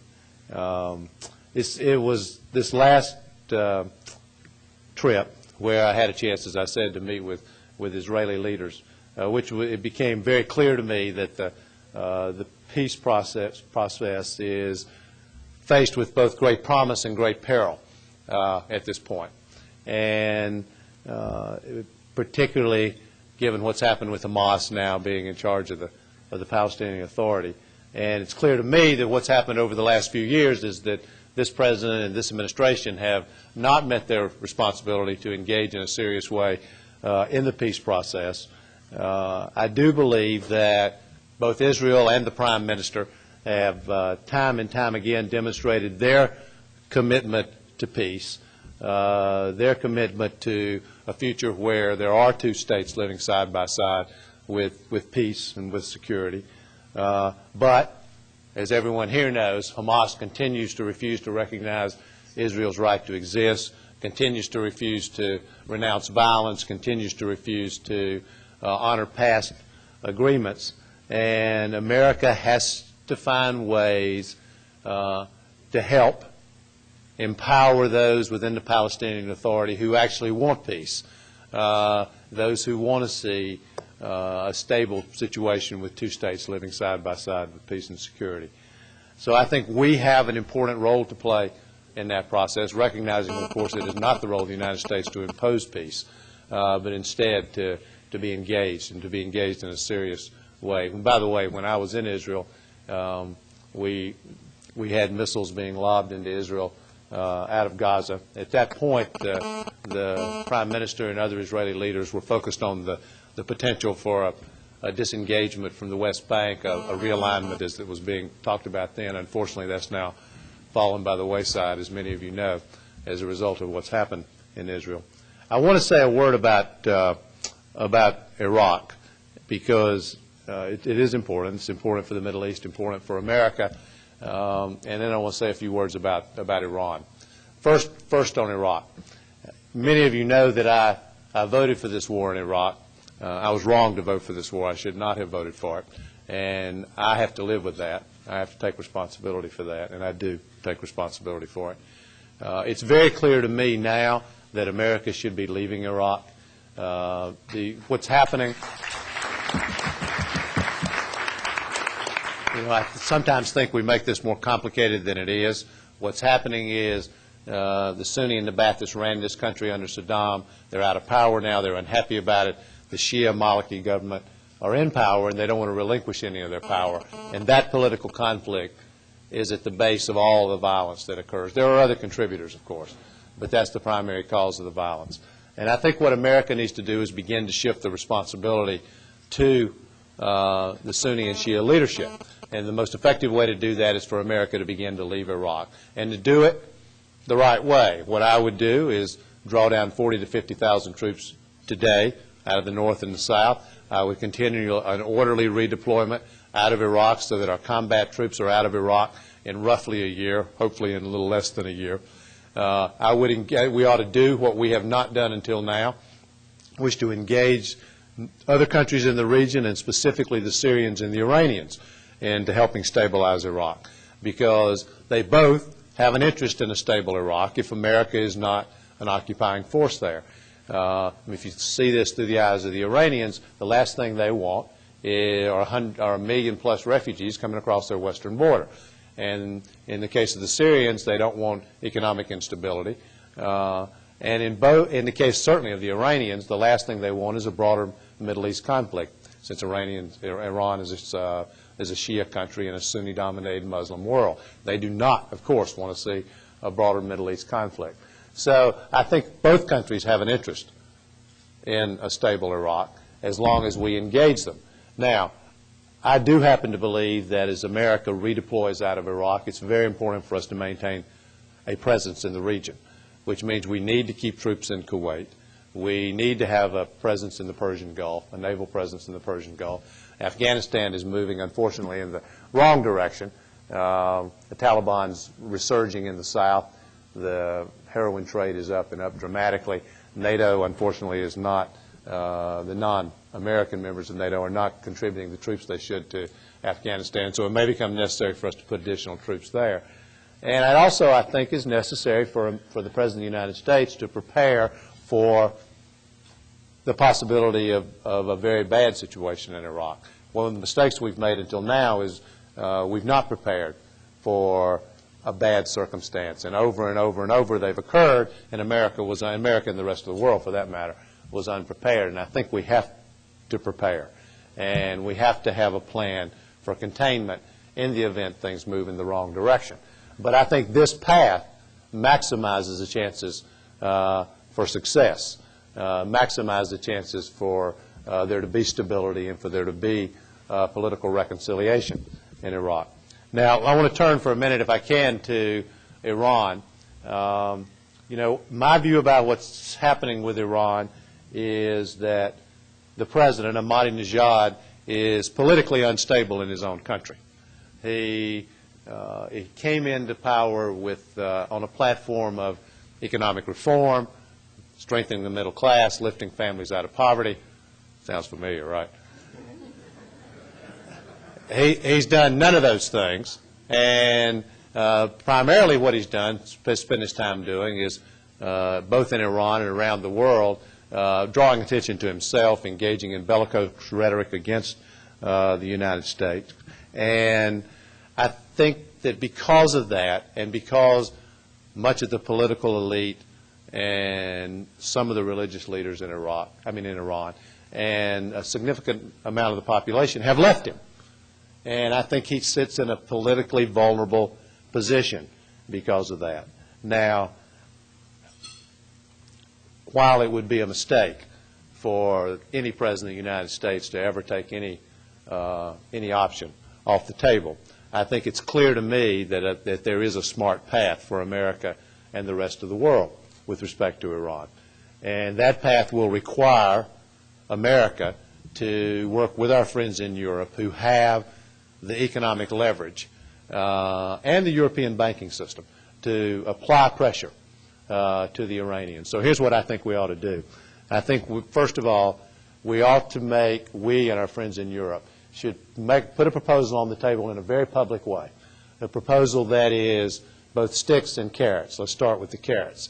And this, by the way, the first part of this has been offered in the past. We should offer to make the fuel, the nuclear fuel, available to them, so long as we in the international community control the fuel cycle.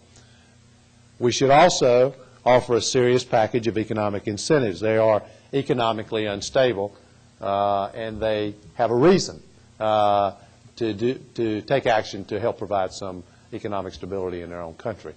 Now, the flip side of that is we need to make clear to the Iranian people that if, on the other hand, they choose to follow a radical leader taking them down a path to proliferation, then there will be serious economic consequences.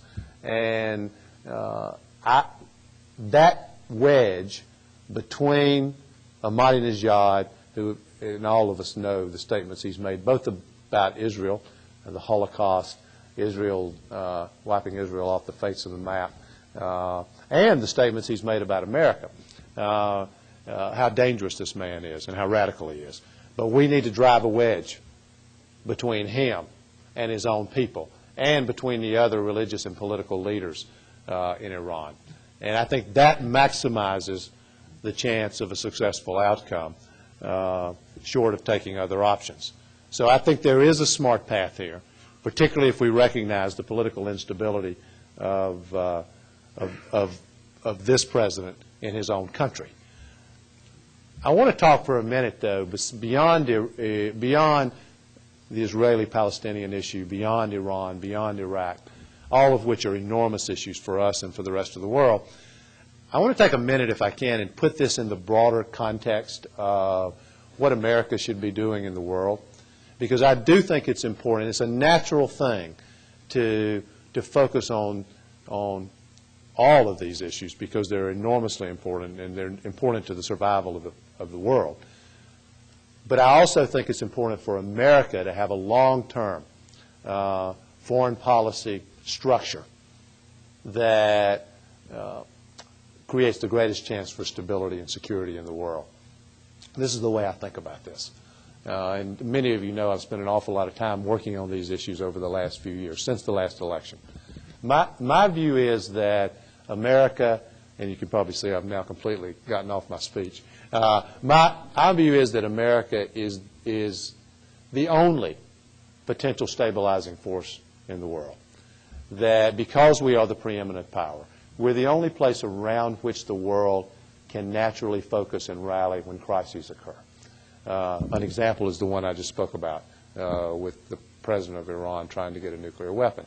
There has to be some place around which the world rallies, some focal point, some point of stability when these crises occur, because they are going to continue to occur. It is completely and totally naive to believe that's not going to happen. It will happen. So the question is, will America be that focal point?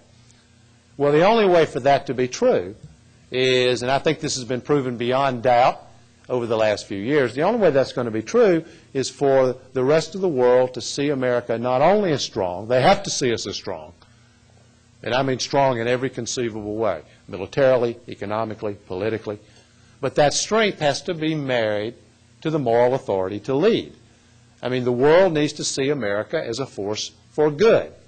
And I think there are multiple ways for us to demonstrate that we are a force for good, but that is not the way the world sees us today.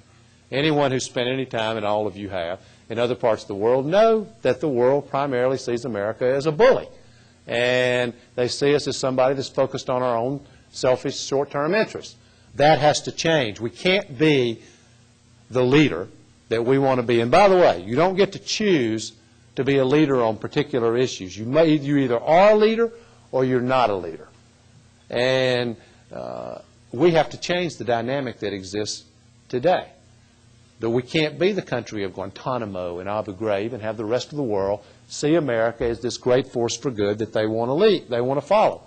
And this is important to the stability not just of America, it's important to the stability of the entire world. So I think there are many ways for us to demonstrate. I'm putting my glasses on because I'm also going to go back to some of the issues that I talk about in my written text. But I think there are many ways for us to demonstrate. I want to start with one very specific one, which is this ongoing genocide in Western Sudan and Darfur.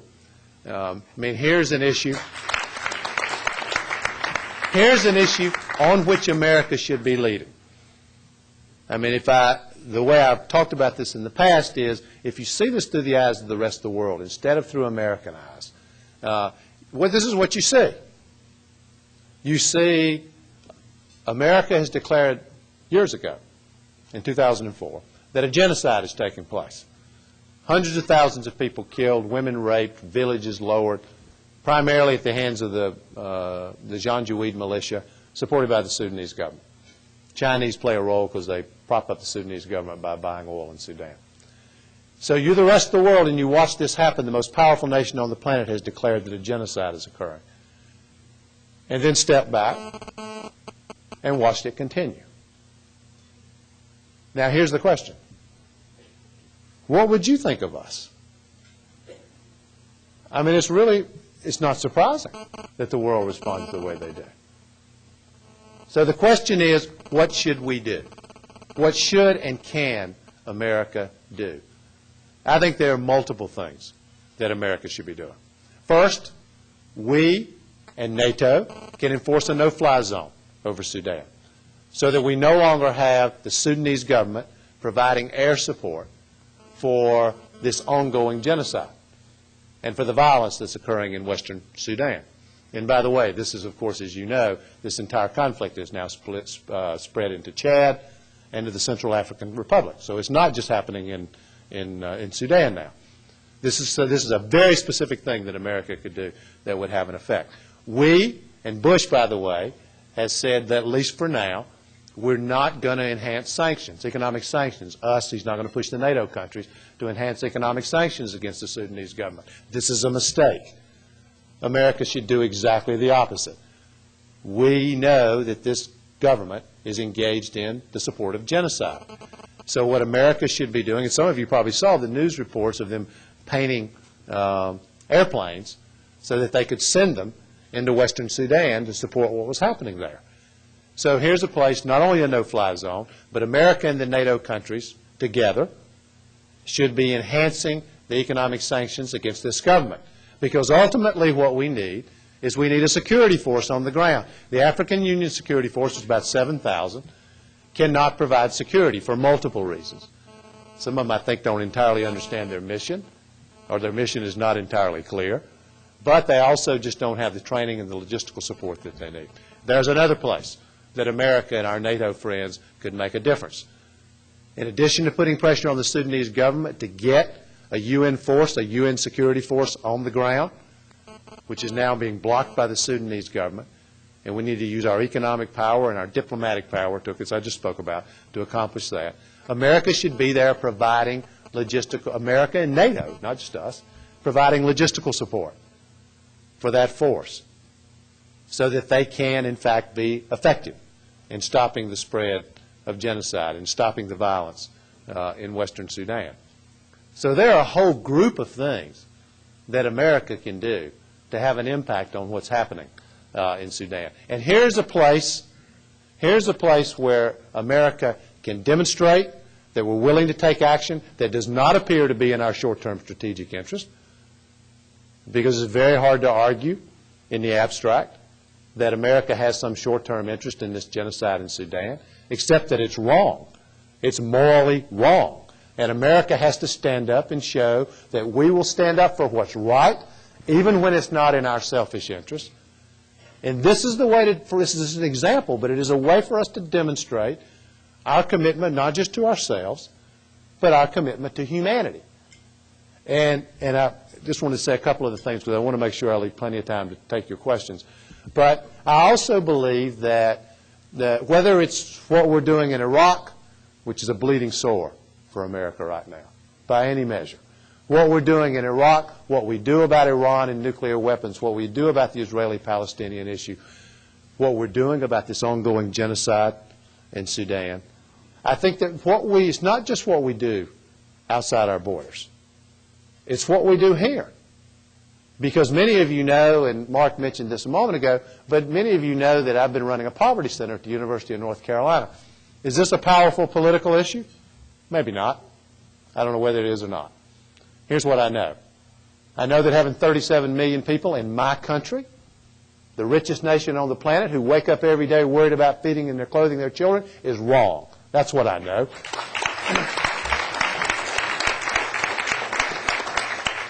And we, and this organization, by the way, is terrific on this issue, we need to speak out. You tell me who's going to speak out for the poor in this country if we don't. No one will. No one will. And there's so many things that we can do. You know, I won't go through my whole agenda on this because I've spent an awful lot of time on it. But there's some obvious things. Making work pay for all those millions who are working and still living in poverty. Universal, truly universal health care, so that they all have universal health care coverage. I'm proud of that. I will just mention to you in passing that I'm proud of the fact that I am, at this moment, the only candidate with a truly specific universal health care plan. I hope they all have one. You know, I don't want to be lonely in this. I mean, I want to see everybody have a universal health care plan because we need one. We desperately need one. And by the way, for those of you who, and I saw a few people perk up when I mentioned poverty, for those of you who are specifically interested in this, we have a new book out. I'm the editor of it. It came out of under the auspices of the Poverty Center at the University of North Carolina, called Ending Poverty in America. It's got the best minds, I believe, in this country. Academics, practitioners, policy wonks, everybody, politicians, speaking out about their ideas about how we end poverty. I'd love for you to get a copy of it if you're interested in reading it. Ending Poverty in America. That's the name of it. And I mentioned universal health care. I mentioned ending poverty. I do feel like I have to say also just a word about not just poverty, but the extraordinary economic disparity that exists in this country today. I mean, some of you have heard me talk about the two Americas. You know, one for those who have everything they need, one for those who are struggling. The reason so many people have wanted for so long to come to this country is the idea that in America, you can come from nothing, as I bet many in this room have, come from nothing to having everything. You can come from nothing to spending $400 on a haircut.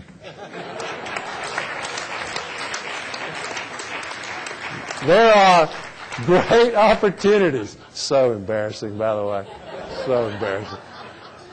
There are great opportunities in this country, but the problem is the barriers have become worse and worse and worse, and we all know it. Last year, the top 300,000 income earners in America made more than the bottom 150 million. This is not okay. Not okay. And we have so much work to do. I talked about a few of the ways we can do it. You know, raising the minimum wage, expanding the earned income tax credit, making it easier to organize, for workers to organize themselves and have a collective voice. There are many things. Access to college, which is a huge issue. I won't go through them all now. I'd love to be asked about it if you're interested. But I think there are very specific steps that we can take, whether it's ending poverty, and I believe we can do it, making universal health care available, dealing in a serious way with the great economic inequality that exist in America. And America being, and by the way, I shouldn't have skipped this, America showing moral leadership on what is a huge moral issue for America, the planet, which is climate change, global warming, and the way our addiction to oil. There are very specific things we should do about that. Happy to talk about it if you're interested and you want to ask about it. But we have to demonstrate both in what we do overseas and what we do here by example that America, the United States of America, is a moral force for good on the planet, both at home and in the rest of the world. It is absolutely crucial, not just to us feeling good about ourselves, but for us being the leader that we have to be on the planet. And I'll just say, I don't know if this is an issue in this room. It is in some places. I think it's an enormous mistake, and I worry about this, for our party to look at what's happened in Iraq and the incredible mess of Iraq and to say, we're going to draw inward. And we're going to say, we can't engage with the rest of the world. We need to solve our problems here at home. What a horrendous mistake that would be. A tragic mistake. America has to stay engaged with the rest of the world. The fact that Bush and his administration have made such a mess about it does not mean America should not be engaged, does not mean that America should not be leading. We should be leading in a way that demonstrates our moral authority so that the rest of the world wants to be like America, so that America can be the light again. That's what we ought to be doing, and we have to be leading. We have to be engaged in the rest of the world. It's critical not just for us, but it's critical for the future of the planet. Thank you all very much.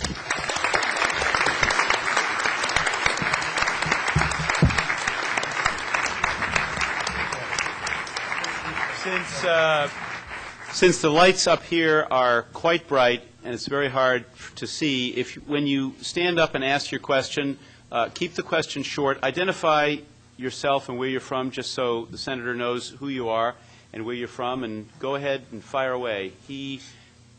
I got to tell you, you are somebody who has spent your entire career turning moral leadership into positive action, and we are deeply grateful for your leadership of this country, of this party, and you just keep doing everything you're doing, and send our love back to your wife and make sure she's better and better every single day. Thanks, Steve. Thank you.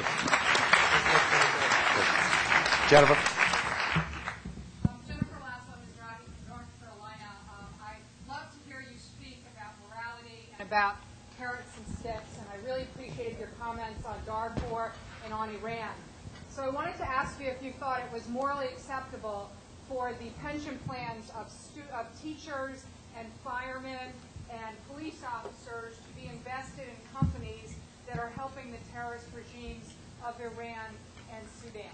No, we should not. In fact, this is a place where America could draw a clear line.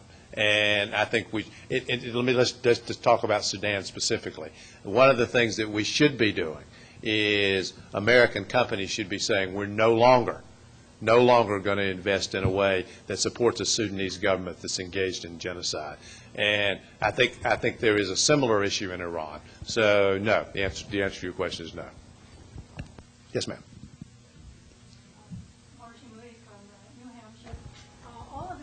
I'm listening closely. Thank you, Senator, and I appreciate your coming there. Sure. One of the questions I want to ask you, that all the candidates are talking about renewable energy and how we have to keep from being so dependent on Middle Eastern oil. Yes. What would you do as president to encourage renewable energy, and how would you finance it?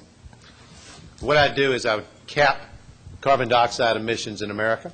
I would have a national cap. I'd ratchet that cap down every year. Below the cap, and by the way, the goal, and I think achievable goal, would be to reduce greenhouse gas emissions by 80% by the year 2050. And then I would, below that cap, auction off the right to emit greenhouse gases. Most estimates are that will generate anywhere from $30 to $40 billion a year. $30 to $40 billion. And what I would do with that money is a sizable chunk of it, at least $13 billion. I would invest in a variety of things. A national investment in a comprehensive both development and marketing and use of clean, renewable sources of energy, wind, solar, biofuels, not just ethanol, cellulose-based biofuels. I put $1 billion into America, developing the most fuel-efficient vehicles on the planet instead of having them built somewhere else. I'd put $1 billion into the development of both clean coal technology and carbon sequestration technology. I think we should ban the building of any additional coal-fired power plants until we have clean coal technology and carbon sequestration technology available to us. But we need to be moving toward that. And we're actually, particularly the sequestration technology is moving, but it's in its infancy, and America's going to need to invest in it to make it work. I also think beyond all these investments, which are the things you ask about, but beyond those investments, I mean, we live in a country, 4% of the world's population emitting 25% of the world's greenhouse gases.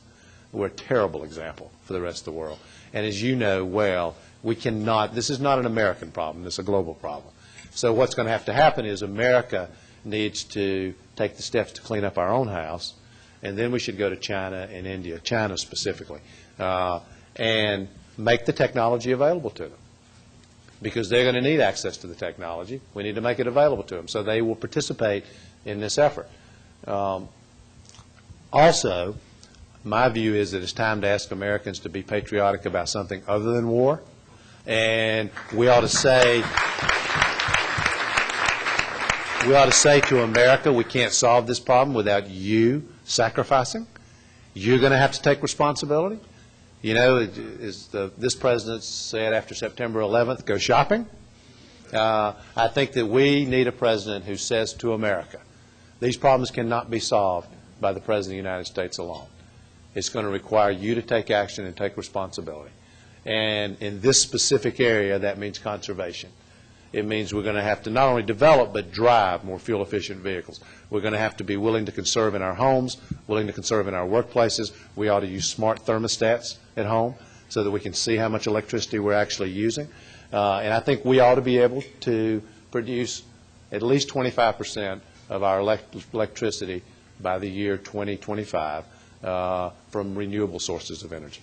So basically, it's the big pieces are national cap on emissions, pulling that cap down over time, reducing our greenhouse emissions by at least 80% by the year 2050. That's, by the way, in context, that's an aggressive goal, but an achievable goal according to the scientific community. And then we're going to have to invest in these alternatives. The money can come from auctioning off the right, and having America develop the technology that's going to be necessary for us to make this transition.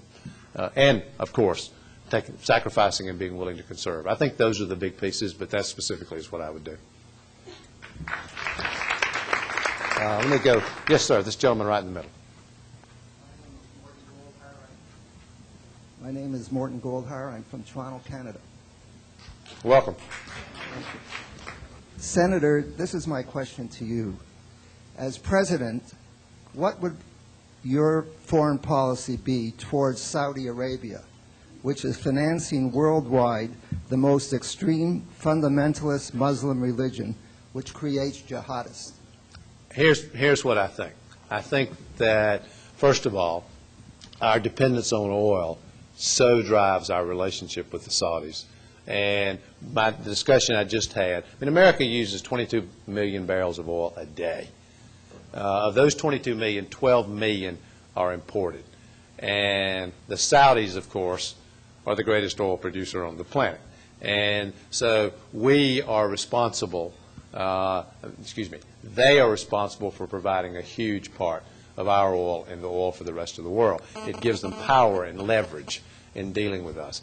That has to change. That must change. I think that in addition to that, that America, once, and we should have this immediately, once we have more of an arm's length relationship with the Saudis, and everyone in this room knows where the September 11th terrorists came from. I think what America should do is, first of all, we should we should deal with the Saudis in a very much an arm's length way, which I don't believe we do today. I think that's largely driven by our dependence on oil from the Saudis. And that dynamic has to change so that we can deal with them in an arm's length way. I think they actually have, should they choose to use it, they have the capacity to stop a lot of what's happening within Saudi Arabia. I mean, we know what's happening is the Saudi leadership professes their great relationship with America and with the American people, and then they wink and nod and finance the madrasas that teach their young people to hate America, to hate what we represent, to hate Israel, to hate the Israeli people. That has to stop. That has to stop if America is going to continue to have a serious long-term relationship with the Saudis. So I think it's a combination of getting off the Achilles that requires us to deal with them the way we do today. And secondly, in our arm's length relationship with them, making serious demands that they stop what they've been doing up until now. This gentleman right here. Thank you. Where are they? Yeah, got you. My name is Paul Nathanson. I'm from New Mexico. I assume you're not in favor of privatizing Social Security. What would you do about Social Security? And that's the softball, of course. If you have some more time, what would you do about think that's the softball? Medicare. What would you do about Medicare? He's a law professor. What was the second one? Medicare. That's the hardball. Oh, Medicare. Thanks. Next question. I'm not for privatizing Social Security. You're correct about that. I think that. Well, let me actually start with the harder of the two, Medicare, because I think that's the more intense short-term financial issue. I think first of all, I think that Medicare, the financial strength of Medicare is helped significantly by having a truly universal health care system, because for multiple reasons, because of the efficiencies in the health care system that are created, because people go into the Medicare system healthier because they've had health care from the time they were born until the time they become eligible for Medicare. And my health care system does not eliminate Medicare. I should say that at the beginning. So I think having a truly universal system that brings down costs, creates more efficiencies, provides better care, fills in the cracks in care that exist today, chronic care, long-term care, preventative care, all those things will help with the financial solvency of Medicare. I think in addition to that, we should use the power of the government to negotiate better prices. Prescription drugs is the most obvious example of that, but I think there are equipment, supplies, et cetera. In all those areas, we should use the power of the government to provide, so that we can get the prices down. I think we need a more efficient way to manage chronic care within the Medicare system. In my universal health care system, we have a mechanism for measuring what treatments and what care are most effective. It's done on a regional basis, but in a very systematic way, regional feeding into a national system. And I think we should do exactly the same thing with Medicare, which we're largely not doing today. So I think those are, in the short term, the things that I would do about Medicare. Social Security, I think, first of all, it's not as intensely sick. We know that we're okay. Well, we know we're moving in the wrong direction, but we're there for decades. I'm not in favor of cutting benefits, and I'm not in favor of raising the retirement age. What I do believe is that this is one of those areas where it's so politically hot that, and I think that the big mistake Bush made when he created his commission was you knew at the outset what they were going to come out with because of the people he selected. I think you have to select non-ideologically driven, nonpartisan people who can put together a set of ideas for how we address this in a serious way, because it is so difficult and so hot politically. I can tell you one idea. I can share with you one idea. The fact that we cap Social Security taxes now at, I think it's about $96,000, $97,000, that there's a very good chance that we just need to take that cap off. I mean, one alternative to that is to create a bubble above 97, et cetera, up to maybe 150 to 175, so that there's some protection for, $100,000 a year. People still struggle sending their kids to college, paying bills, et cetera. And I'm not sure we want to raise taxes on that group. So you can create a bubble just above it and then lift the cap above that. But that's at least one way to create another revenue source to help pay for Social Security. That's one of the things I would consider. Wait a second. Let me thank you. Mark gave me a note reminding me that Martin Frost is here. Has Martin been Martin? And I don't know where Jerry Adler is. Hey, Jerry. Let me see. I'm looking for a woman. Back there, yes.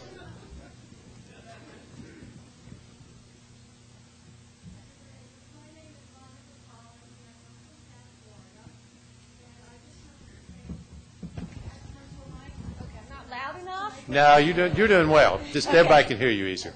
Okay, better? Yes. My name is Monica Pollins, and I come from South Florida. And I just want to preface my question by saying that I have a son serving in the United States Navy, and he has just returned to the United States from an 8-month tour in Iraq on land.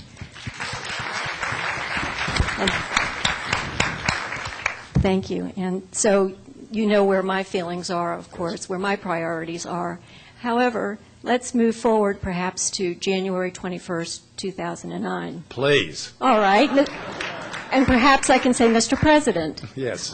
You're settled into the Oval Office, and what would be the first of all of these issues that you would anticipate tackling? I would do two things at the same time. You do have to be able to walk and chew chewing gum as president at the same time. I'd do two things. The first thing I would do is submit a universal health care bill to the Congress, work immediately with the leaders to establish the path of that bill, that legislation.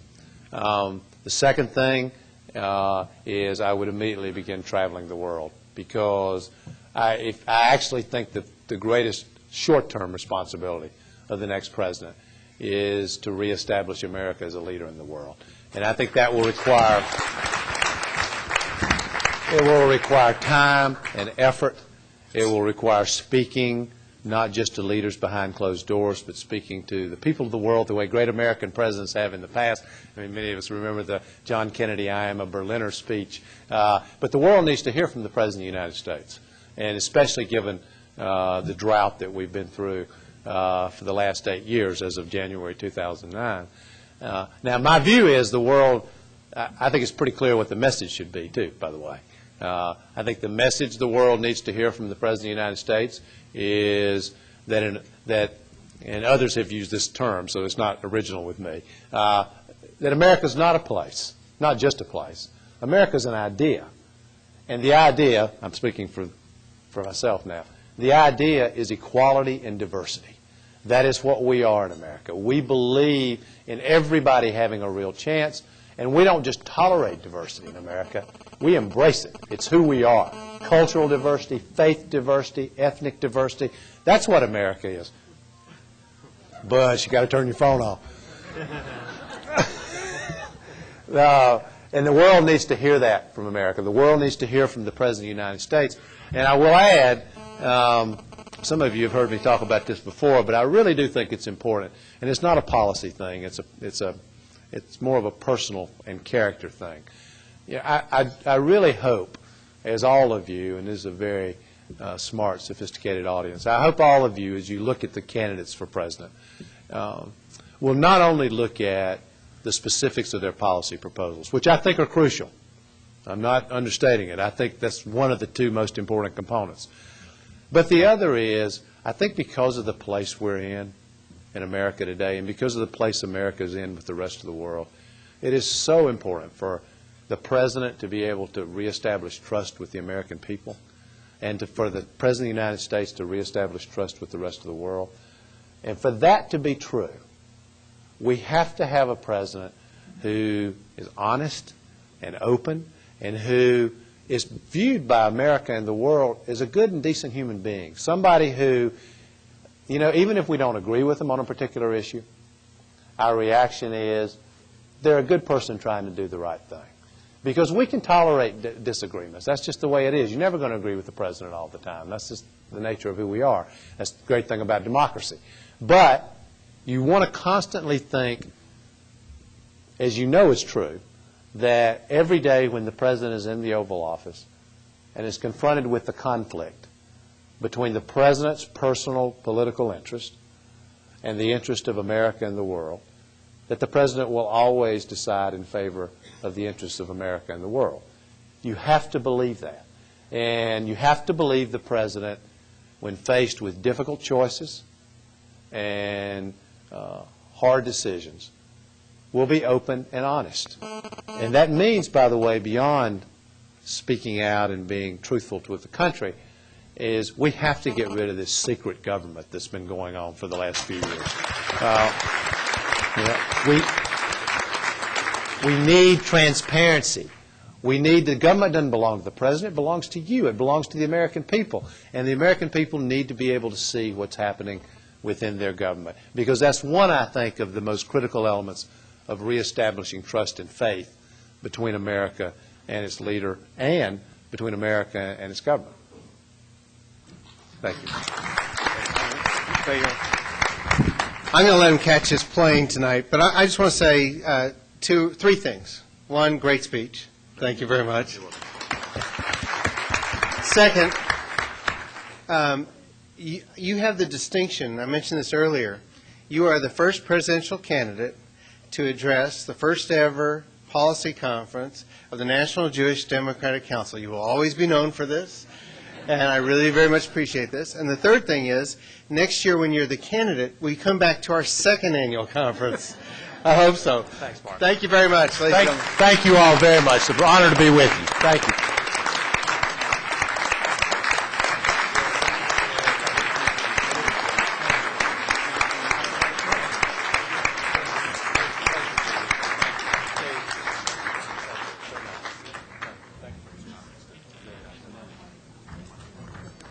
Please stay, because your main course is now going to be served.